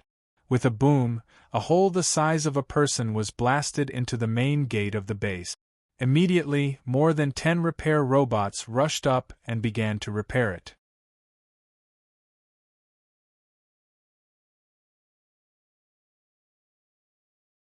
Chapter 371. A hole appeared in the gate of the first college of Iridia's base. As if it was an order, the armored rockworms began to speed up, followed by the hunter mantises and flash bugs. Under the protection of more than 500 hunter mantises, the 5 explosive sprayer bugs stopped 5 kilometers away from Kiran. More than 10 hunter mantises voluntarily entered the mouths of the explosive bugs and used their bodies to replenish the bugs' energy. On one hand, the hunter mantises were there to protect the explosive beetles. On the other hand, they were there to provide energy for the beetles.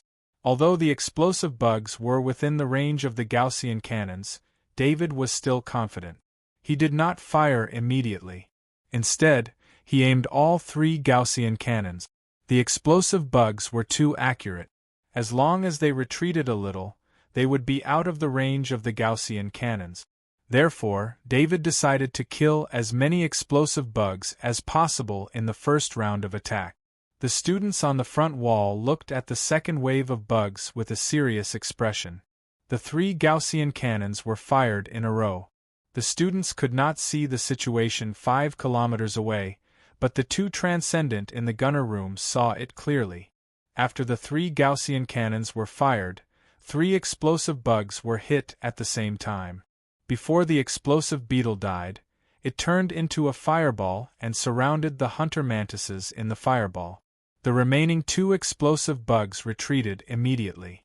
However, just as they retreated, 2 more Gaussian cannons hit them. Of all the bugs that stayed 5 kilometers away, only a few hunter mantises that were further away survived. However, they were also injured by the explosion. The 2 transcendent were shocked by David again. The 3 Gaussian cannons locked on to 3 targets at the same time and fired continuously at the fastest speed. If the first 3 Gaussian cannons were prepared, then the second 2 Gaussian cannons would need to be adjusted again. From this, one could see how crazy David's method of using the Gaussian cannon was. Originally, the first Gaussian cannon would fire, then the second Gaussian cannon would aim and fire, and then the third Gaussian cannon would aim and fire. This method allowed the Gaussian cannon's attack speed to not be affected due to the lack of time to recover. However, David was aiming at multiple targets at the same time and instantly unleashing the power of the 3 Gaussian cannons. This was definitely a sure kill for a small number of targets. Imagine if David wasn't shooting at the explosive sprayer bugs, but at a single target. At the same time, 3 second-grade Gaussian cannonballs would be enough to seal off all of the target's escape routes, ensuring that the target would have nowhere to run.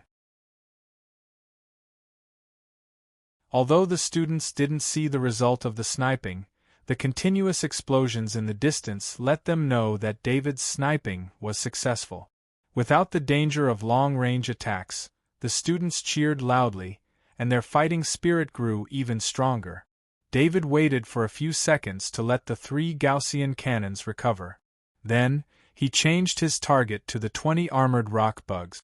This kind of charging straight line was the easiest target to snipe, so David didn't need to use much of his brain power. He only needed to rely on his sniper master's instinct to lock onto the target.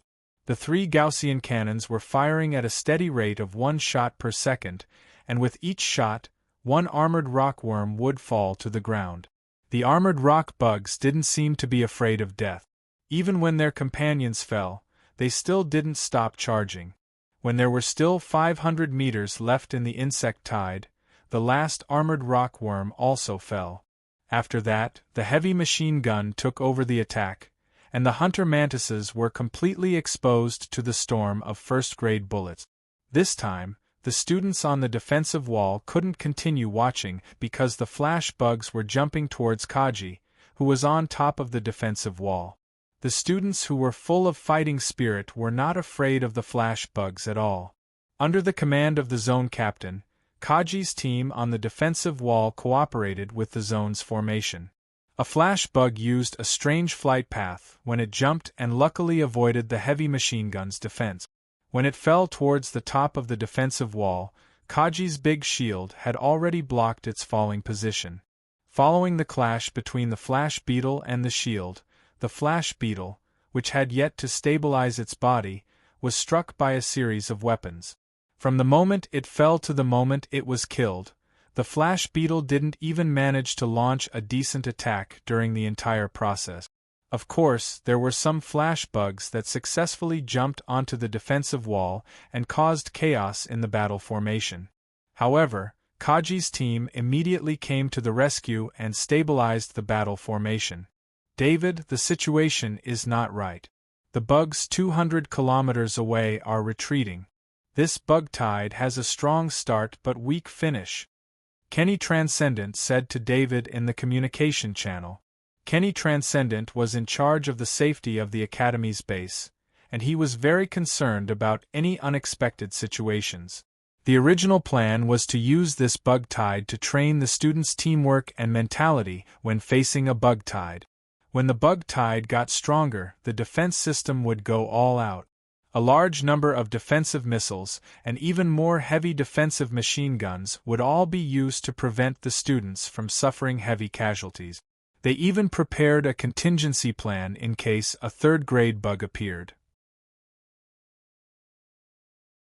However, the reality was that there were only 2 waves of bugs. Although the bug tide wasn't weak, it was definitely not strong. It wasn't even 1/3 of the expected bug tide. "How are things on the principal's side?" David asked with concern. Principal Lek Transcendent was protecting the kryptonite mine. David had a vested interest in it, so of course David paid a lot of attention to it. "The bug tide over there is about the same as here. It will probably end in another 5 minutes. Kenny Transcendent replied. "Are these bugs here to die?" David asked in confusion. "Damn it, Cater Academy sent a distress signal. They can't hold on any longer." Kenny Transcendent suddenly shouted. "How are we going to reinforce them? We only have 2 Transcendent here. Although the bug tide has retreated, who knows if a third-grade bug will suddenly appear?" Transcendent Dunbar said in a deep voice. Although they were allies with Cater Academy, Transcendent Dunbar was not willing to abandon the students and the base to reinforce Cater Academy under such circumstances. Of course, the most important reason was that Transcendent Dunbar, who had a deep understanding of Cater Academy's strength, did not believe that Cater Academy would be defeated by the bug tide. It should be known that Cater Academy had 2 Transcendent arranged by the Academy itself. In addition to Archie and Edwin sent by the Tordo Fund, there were 4 Transcendents combat strength.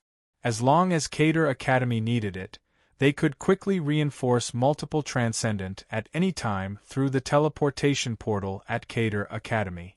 How could such a powerful academy be defeated by the bug tide? Transcendent Dunbar even suspected that the enemy was plotting something. Kenny Transcendent did not know how to make a decision, so he contacted Lek Transcendent and said, "I'll ask the principal immediately. It's up to the principal to decide whether or not to reinforce them." An hour ago, the atmosphere in Cater Academy's base had been relaxed. The students wore exoskeleton armors and stood on the defensive wall.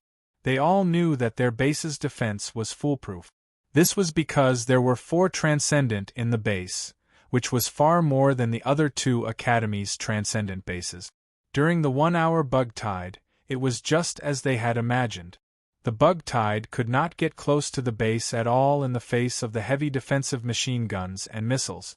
The few bugs that managed to climb up the defensive wall also became the students' training target. However, when the last batch of bugs got close to the base, something unexpected happened. Before Transcendent Galowan could come out and clean them up, the 10 explosive spray bugs concentrated all their energy beams and attacked the Academy base's gate. Together with the defensive barrier and the alloy gate, they were all destroyed by the violent energy beams. Even the alloy gate was shattered into pieces, and the maintenance robots could not repair it in a short period of time. Just as Transcendent Glenn soared into the sky, he saw the ground in front of the base's gate suddenly sink in, and a huge hole appeared. Glenn Transcendent did not understand what had happened. With all the defensive equipment in Cater Academy's base, a hole under the ground should not have happened. It was important to know that no matter what kind of digging method was used, there would be strange noises when facing hard rock. These strange noises would be captured by the base's defense system, and a single penetrator missile would be enough to make the hole and all the lives in it disappear instantly. However, the huge hole in front of him showed just how big the hole under the ground was. If such a big hole had not been discovered by the defense system, could it be that this hole had existed before? However, Glenn Transcendent immediately dismissed this idea. The base's security area would be fully scanned every once in a while. If there was a hole in the ground, the base would have discovered it a long time ago. Gilman Transcendent, who was guarding the base, also rose into the air and said as he flew towards the hole, "I'll take care of this." Glenn, you go take care of the explosive bugs. In his opinion, if the explosive bugs were not taken care of as soon as possible, it would be a big problem. The students could not withstand the energy beams of 10 explosive bugs. All right, you have to be careful, Transcendent Galuan replied. When Glenn Transcendent was about to fly back to the explosive bugs, he took one last look at the hole and felt that it was extremely dangerous. Gilman Transcendent flew to the hole, and a gray mist spewed out of the hole. Transcendent Gilman felt his hair stand on end. His sense of danger told him not to touch the gray mist, but he was flying towards the hole, and the gray mist was rushing towards him. Even as a Transcendent, his control of his body was far better than Kaji's, but he could not immediately change his momentum to retreat, and his left and right were limited by the hole. Helplessly, Gilman Transcendent used the Transcendent's power to cover his body, trying to forcefully resist the gray mist. The gray mist surrounded Gilman Transcendent, and then something happened that shocked Glenn Transcendent. He saw Gilman Transcendent fall into the hole like a stone. Gilman! Extraordinary! Glenn cried out in grief and indignation. He did not care about the 10 explosive bugs in the distance. He wanted to see Gilman Transcendent's situation, but he knew very well that when Gilman Transcendent fell, Gilman Transcendent was already dead. Archie Edwin, come and help. Glenn Transcendent thought of the other two Transcendent, and could not help but ask loudly. 2 green figures appeared in the air. It was Archie Transcendent, who could not use one hand, and Edwin Transcendent, who had just arrived. That's it. Transcendent Archie flew to the top of the hole and saw the gray mist that had not completely dissipated. He could not help but cry out in shock. His left hand had not been amputated, but he still had a glimmer of hope. In fact, he could not feel his left hand for a long time, and even the Transcendent's power did not work. Seeing the gray mist again reminded him of the scene he did not want to remember. Transcendent Archie almost wanted to turn around and leave, but he was stopped by Edwin Transcendent. Archie, do you know what is inside? Transcendent Edwin asked in a deep voice. Transcendent Edwin and Transcendent Archie were both Transcendent of the Tordo Fund, but the two were completely different. Archie Transcendent was only there to repay a debt of gratitude, and he would leave after the debt of gratitude was paid. Transcendent Edwin, on the other hand, was a consecrated of the Tordo Fund, and this time, he came to investigate and solve the problem. Especially after the massacre at the Badu Energy Company and the subsequent events, Edwin Chaufan had received a must-kill order from the Air Tow Foundation. He had to get rid of David and not bring the same trouble to the Air Tow Foundation. This was the conclusion given by the Tordo Fund's think tank. After the think tank studied David's information, they came to the conclusion that they could not be enemies with David. Once they were enemies, the best way was to immediately kill David. Because of the Tordo Fund's first successor, Horace Archie Transcendent's erroneous report, the Tordo Fund felt that they had reached a point where they would not rest until David was dead. That was why Edwin Transcendent came. When Transcendent Edwin first came, the Tordo Fund wanted to use the alliance between Cater College and the First College of Iridia to reach a settlement with David. However, the Badu Energy massacre and the aftermath made the Tordo Fund not dare to take the risk. They believed that the two Transcendent would definitely be able to get rid of David. Archie Transcendent was stopped by Edwin Transcendent, so he could only helplessly reply, "It's the Stoneskin Worm King." Just as Archie Transcendent was speaking, an angry roar came from the hole. This angry roar was completely targeted at Archie Transcendent. The 3 Transcendent present could hear this from the Stoneskin Worm King's angry roar. Glenn Transcendent turned to look at Archie Transcendent and said with an angry tone, "Archie, this Stoneskin Worm King was brought here by you." Although it was an insectoid tide, no level 3 insectoid had ever used this method to attack a base. This very special level 3 insectoid king had a strong hatred for Archie Transcendent. Needless to say, He could guess why this stone-skin worm king was here.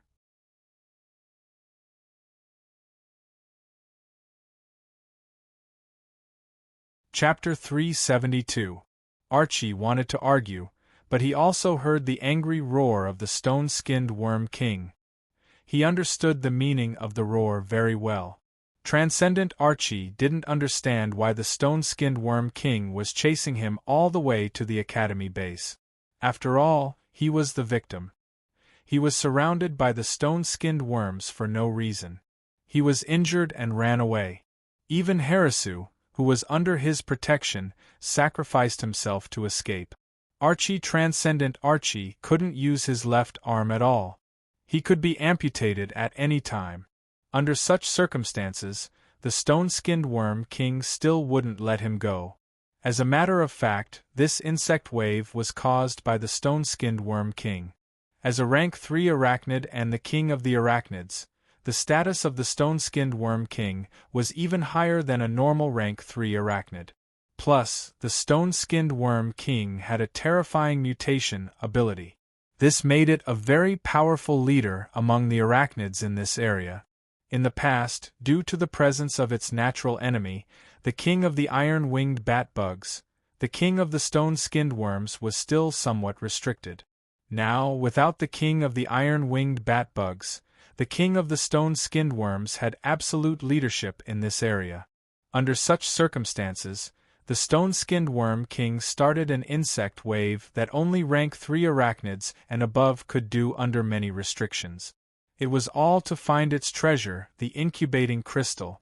Originally, the stone-skinned worm king wanted to find the incubating crystal, and its first target was of course David, the thief. However, as a sniper master, David didn't even leave a trace of his aura for the stone-skinned worm king. Even the incubation crystal was stored in a portal item, so not a trace of its aura leaked out. This made it impossible for the stone-skinned worm king to find any clues about the incubating crystal. However, the stone-skinned worm king knew very well that the human's hiding place was in one of the 3 bases in this area. After that, there was one more base that wasn't completed yet. In total, there were 4 bases. The stone-skinned worm king needed a clear target. The petrified presence of Archie Transcendent's left arm and Archie Transcendent's own presence were the best guides. On the day they lost the incubating crystal, only Archie Transcendent and Esmond Transcendent managed to escape. Esmond Transcendent was poisoned to death by Little White, so there was no trace of his presence. Only Archie Transcendent's presence was left. Therefore, the Cater Academy base where Archie Transcendent lived became the stone-skinned worm king's target. The sly stone-skinned worm king mobilized all the arachnids in this area and divided them into 4 groups to attack the 4 bases so that they couldn't support each other. The stone-skin worms, on the other hand, used the ability granted to them by the pregnancy crystal stone. They used their ability to control the rocks underground to silently open up a tunnel that led directly to the main entrance of Cater Base. Edwin Transcendent didn't want the 2 Transcendent to get into a fight, so he quickly said, "Glenn, no matter what the reason is, let's deal with the arachnids first." Transcendent Glenn's eyes were already bloodshot. 4 Transcendent Archie, Transcendent Gilman had died for no reason. This was a huge loss to the Academy, and he had also lost a good friend. He forcefully suppressed the urge to kill Archie Transcendent. He was the only Transcendent left in the Academy base. He needed to protect his students and report this to the Academy. Glenn Transcendent wanted to kill the Vice Principal who allowed Archie Transcendent and Edwin Transcendent to enter the Academy base. It was because of this Vice Principal's personal relationship with the Tordo Fund that the Academy had to pay such a huge price. All instructors immediately organized the students into the safety room of the base and seal the base to wait for reinforcements from the Academy. Glenn Transcendent ordered loudly as he sent out a distress signal to Cater Academy and the other Academy bases. Transcendent Glenn calmed down and analyzed the situation before decisively giving out the order. This order might increase the Academy base's losses by several times, but it would protect the students. He compared the arachnid's combat power to his own side. Although he didn't know how strong the stone-skinned Worm King was, he could imagine how terrifying it was just by looking at Archie Transcendent's condition. On his side, Transcendent Gilman's death had created a rift between the three Transcendent, and it was hard to say if Archie Transcendent could even face the stone-skinned Worm King. The biggest possibility was that Archie Transcendent would turn tail and run as soon as the stone-skinned Worm King appeared. The other Transcendent, Edwin, wasn't trustworthy either. Edwin Transcendent wasn't a part of the Academy and wouldn't consider the Academy's interests. He would run at any time when there was danger. Now that the students were fighting against the level 1 arachnids, and there were still explosive bugs attacking from afar. If they didn't retreat now, they would be even more helpless when the stone-skinned Worm King appeared. Sealing the base was the last safety measure. When that time came, only the safety room wouldn't shrink, and the other rooms would be squeezed together to form a super thick alloy wall. It wouldn't be easy for the arachnids to break through the outer alloy wall of the safety room. The super thick alloy wall was made up of hundreds of alloy walls outside the base, and it would be enough to protect the people inside until reinforcements arrived. However, the consequence of doing so was that most of the base's facilities would be destroyed, including many expensive equipment and a large amount of resources. Fortunately, Glenn Transcendent had absolute authority in the Academy base. Although his order was unacceptable to the instructors, they immediately ordered the students to enter the depths of the base. The instructors, who rarely fought, joined the battle and helped the students to quickly end the battle and began to evacuate. Just as the students were about to evacuate, a huge stone ball suddenly popped out of the hole. It was an elite stone-skinned worm that was thrown out by the stone-skinned Worm King. This elite stone-skinned worm was covered in thick stones that were specially strengthened with special energy.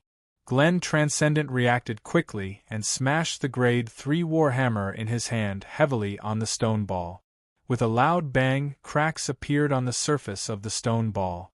The vibrations of the Grade 3 Warhammer caused the elite stone-skinned worm in the middle to be impacted, but with the stone ball's mitigation, the impact only slightly injured the worm.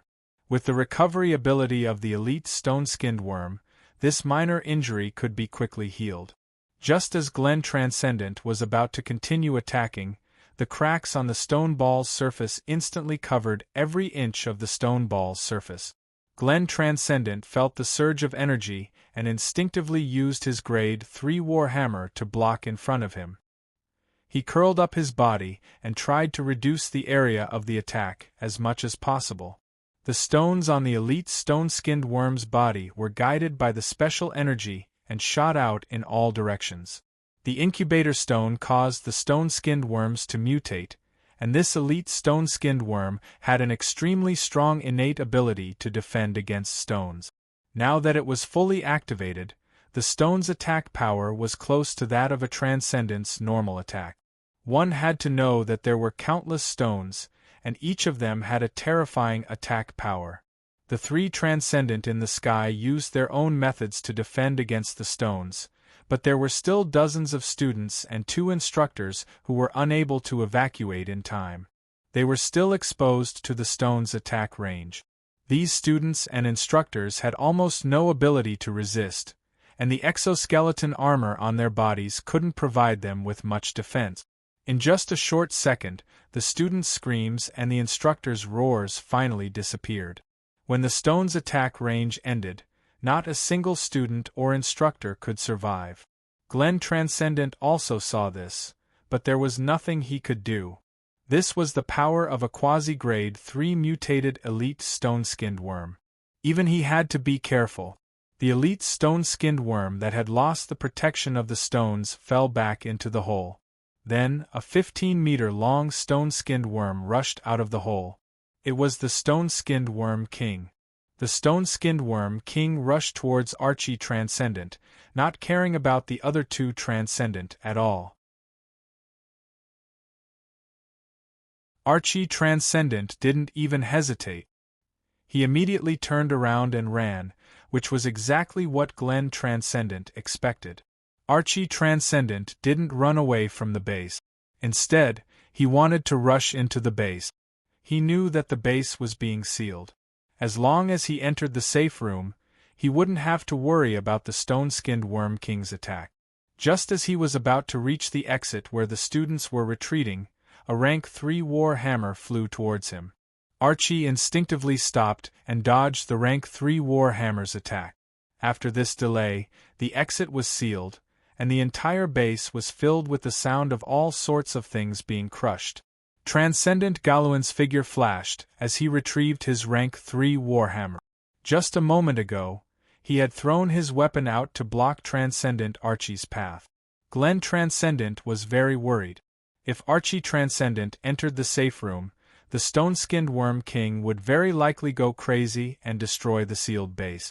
If Archie Transcendent used the portal at this time, the stone-skinned Worm King might even find and destroy the foundation of the base, the portal. This was something Glenn Transcendent couldn't bear. Once the portal was exposed and damaged, Cater Academy's many years of hard work would suffer a huge loss. Glenn Transcendent's body suddenly rose up when he saw the Academy's base begin to seal. Glenn Transcendent shouted at Archie Transcendent, who was still trying to find another exit, "Archie, get out of the Academy's base now, or I'll fight you to the death." Even Edwin Transcendent could see that the stone-skinned Worm King's target was Archie Transcendent. He said to Archie Transcendent, "Don't dodge, Archie. Let's kill this worm together." As he spoke, Edwin Transcendent held his grade 3 longsword and accelerated towards the stone-skinned Worm King. Through his observation, he could see that the stone-skinned Worm King's speed was very slow. For a grade 3 insectoid, this speed could be described as extremely slow. Therefore, Edwin Transcendent regained his confidence and wanted to stop the stone-skinned Worm King. Of course, even though he was confident, he was still very vigilant. He didn't fight the stone-skinned Worm King head-on. Instead, he used his speed to dodge the 15-meter-long stone-skinned Worm King's body. The grade 3 longsword swept across the stone-skinned Worm King's body, and a shallow wound appeared on the stone-skinned Worm King's skin. Green blood oozed out of the wound, but before the green blood oozed out enough, the wound healed. Seeing the stone-skinned Worm King's recovery ability, Edwin Transcendent immediately gave up on the idea of fighting and retreated. Fortunately, he retreated at this time. The stone-skinned Worm King felt its body being attacked and spat out a mouthful of gray gas. Although the stone-skinned Worm King's movement speed was slow, the gray gas it spat out was extremely fast. If Edwin Transcendent wasn't thinking of retreating at the same time, he wouldn't have been able to dodge the gray gas. Edwin Transcendent retreated from the edge of the gray gas by a hair's breadth. That kind of extreme danger made him break out in cold sweat. After escaping, he looked up and saw Archie Transcendent speeding away. Archie Transcendent didn't listen to him at all. Instead, he almost died. The 10 explosive bugs changed their target and spat out energy beams towards Archie Transcendent. Archie Transcendent was only focused on escaping, so he was hit by a few energy beams. The grade 3 Transcendent armor provided enough defense for him. After spitting out 2 mouthfuls of blood, Archie Transcendent successfully escaped. The stone-skinned Worm King roared angrily. It didn't stay in the base any longer. It looked in the direction where Archie Transcendent had escaped and jumped back into the hole. As the stone-skinned Worm King retreated, all the other arachnids paused for a moment. Then, the arachnids in the arachnid tide turned around and fled. Without the order of the bug tide, the rank 1 bugs didn't dare to get close to Transcendent. Glenn Transcendent looked coldly at Edwin Transcendent and said, "Edwin, please tell the Torto Fund that Cater Academy's losses must be compensated by you." Edwin Transcendent said with an ugly expression, "Glenn, no one wanted this to happen. I'll pass on the message for you. I hope this won't affect our friendship." Although Cater Academy's losses were huge, As long as it was something that could be solved with credits, the Tordo Fund would be able to take it. From Edwin Transcendent's point of view, credits weren't a problem. He was more interested in the friendship with Cater Academy. Over the years, this friendship had benefited the Tordo Fund a lot. They had recruited many talents from Cater Academy and used this channel to cultivate Kaji, the Tordo Fund's private property. Friendship? Then let's talk about it after you revive Gilman Transcendent, Glenn Transcendent said in a low voice.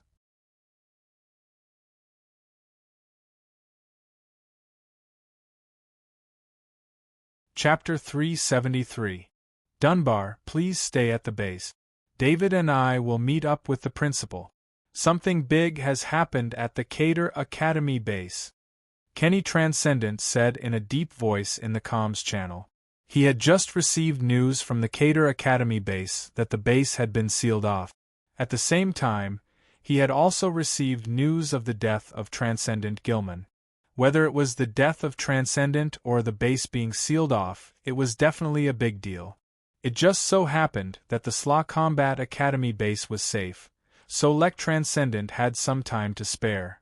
Since they might have to fight against level 3 insectoids, he decided to bring David along.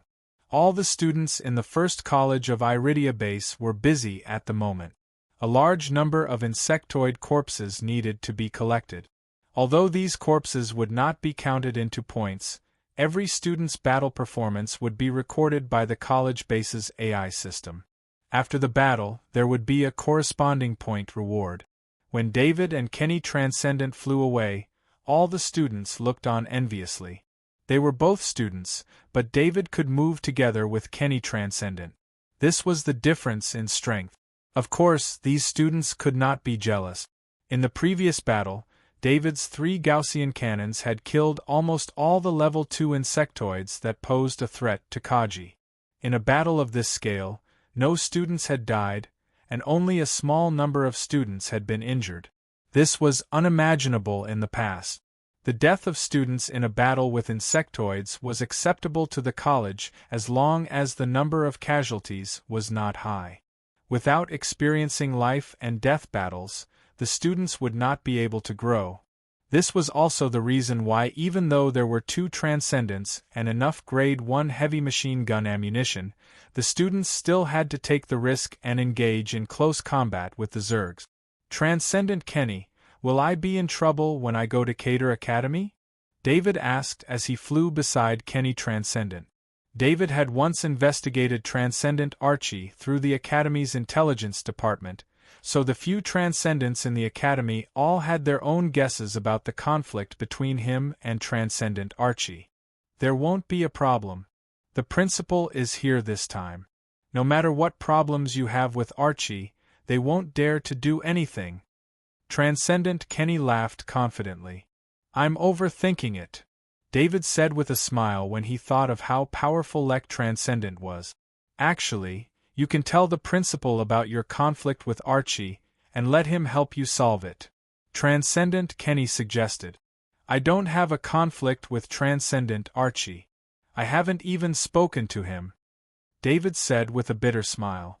David did not want to have a grudge with Transcendent, but sometimes he had no choice. For example, this time, it was clearly Archie Transcendent and the others who ambushed him. In the end, he was injured by the Stoneskin Worm King and escaped, but in the end, it was as if David was the one who injured him. Although the appearance of the Stoneskin Worm King was indeed related to David, David could guarantee that Archie Transcendent did not have any evidence.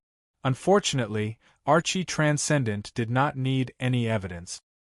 He used his identity as a Transcendent to point out that David was the murderer to the Tordo Fund, and that the first successor of the Tordo Fund, Horus, was killed by David.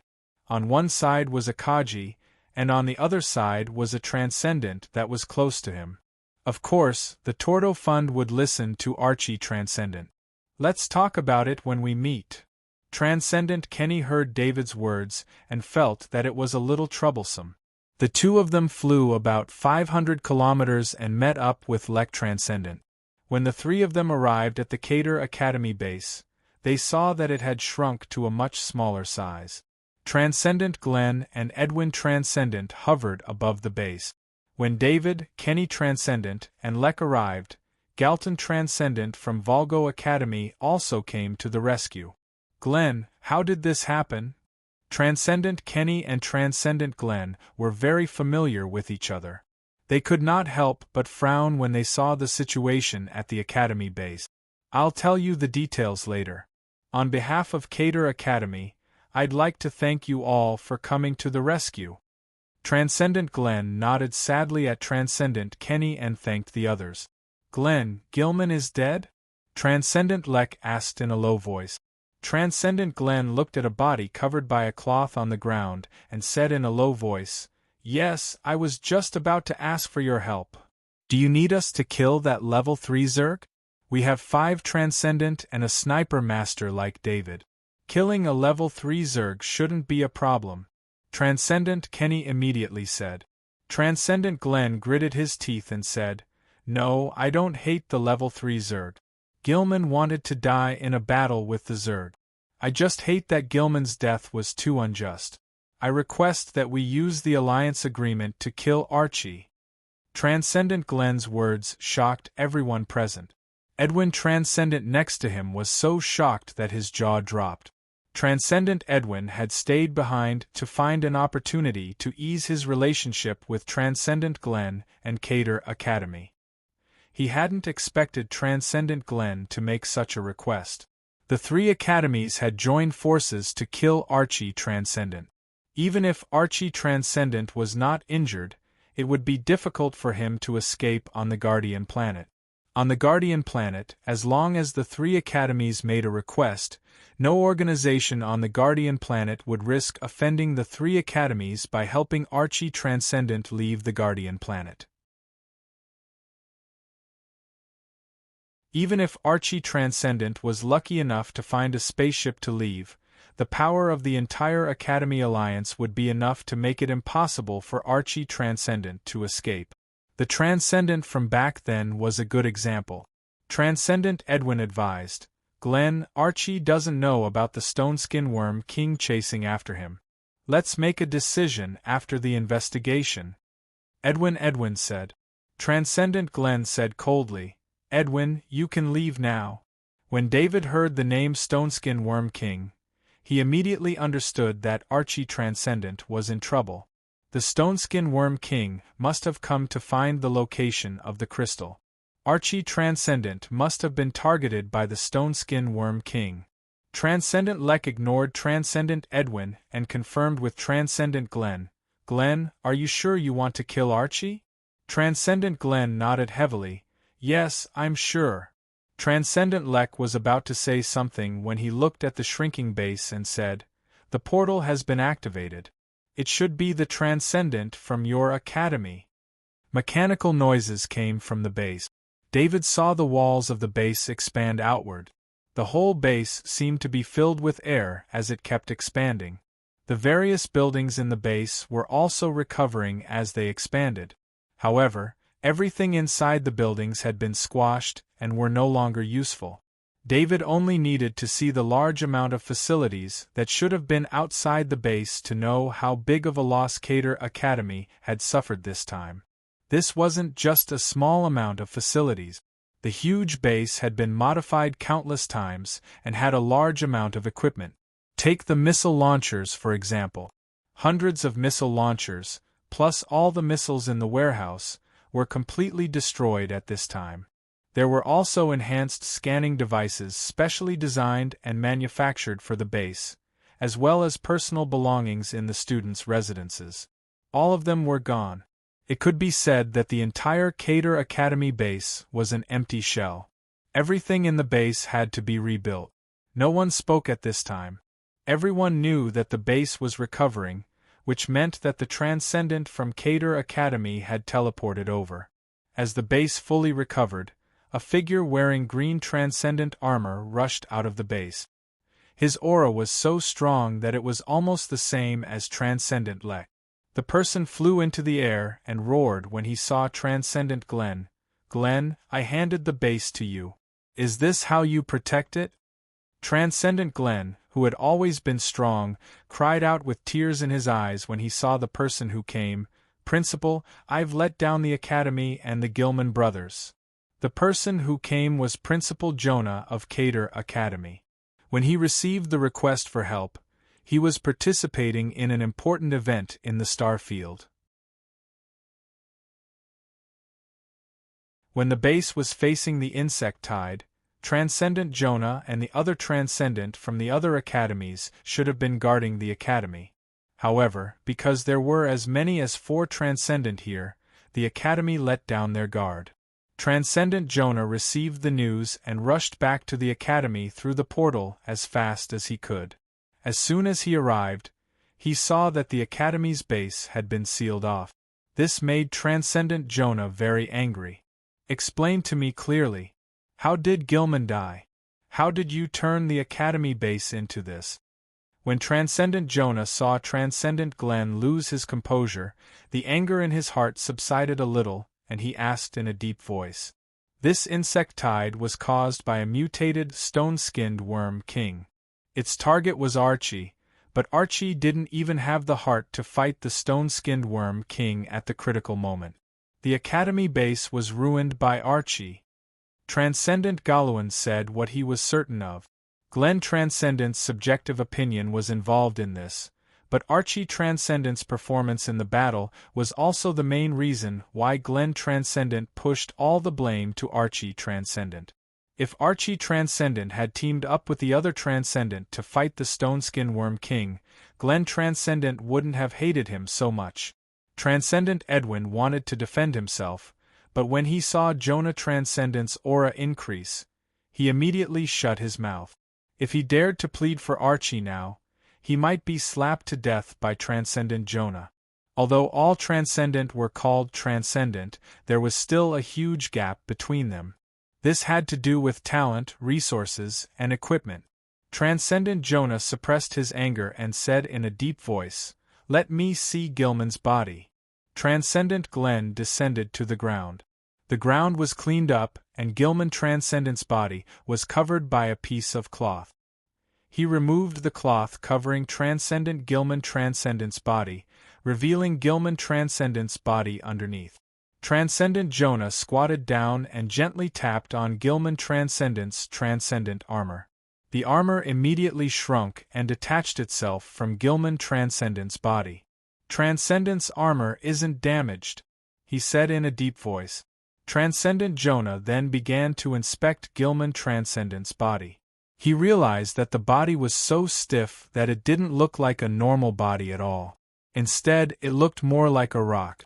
Transcendent Jonah exhaled and said, "Petrification." After understanding the situation, Transcendent Jonah stood up and looked at Transcendent Lek with a bitter smile. "Lek, I'm sorry you had to see this," Transcendent Jonah said helplessly. Both academies were the best in their respective star field. Although they were in an alliance, they were often compared to each other because they were both in the same region of the Guardian planet. Transcendent Jonah could no longer face Lek Transcendent after Cater Academy's huge loss. Transcendent Lek said seriously, "What's there to laugh about? Our 2 academies rely on each other for survival. Your loss is also our loss. The First College of Iridia will overcome this difficulty with Cater Academy." Transcendent Jonah nodded at Transcendent Lek. He then looked at the dozens of dead students and instructors on the defensive wall with a sorrowful expression. He turned to Transcendent Glenn and yelled, "Glenn, did you find Archie?" Transcendent Glenn shook his head and said, "No, I just decided to use the alliance agreement on my own accord and asked all academies to hunt Archie down." Transcendent Jonah said in a low voice, "That's a good decision. Since Archie caused the academy to suffer such a loss, and he doesn't have the guts to fight the insectoids, he shouldn't be alive." David could feel Transcendent Jonah's murderous intent even though he was standing at the side. Transcendent Edwin's expression was extremely unpleasant. Transcendent Jonah was not as easygoing as Glenn. He looked at Transcendent Edwin and said, "Edwin, stay in the base for a while. During this time, don't contact the outside world. You can leave when Archie is taken care of." Transcendent Edwin felt that if he dared to oppose Jonah's murderous intent, the Transcendent Edwin would kill him.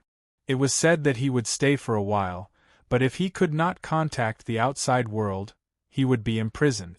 This was an extreme insult to any Transcendent, but Transcendent Edwin did not dare to resist and could only accept it. He regretted not leaving earlier like Archie Transcendent. However, on second thought, if he had really left with Archie Transcendent, there would be another name on the wanted list.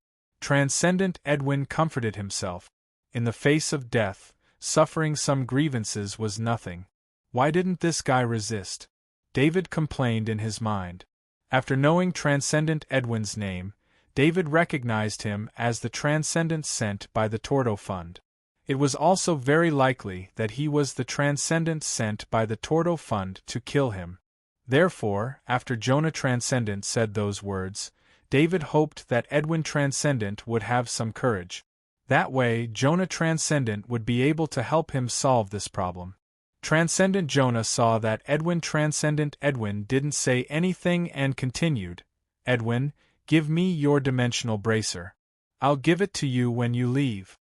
This time, Transcendent Edwin's face turned green.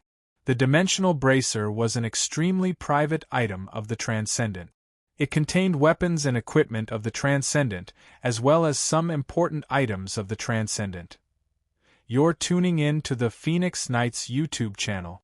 Don't forget to subscribe and join us on this journey to catch the most captivating stories.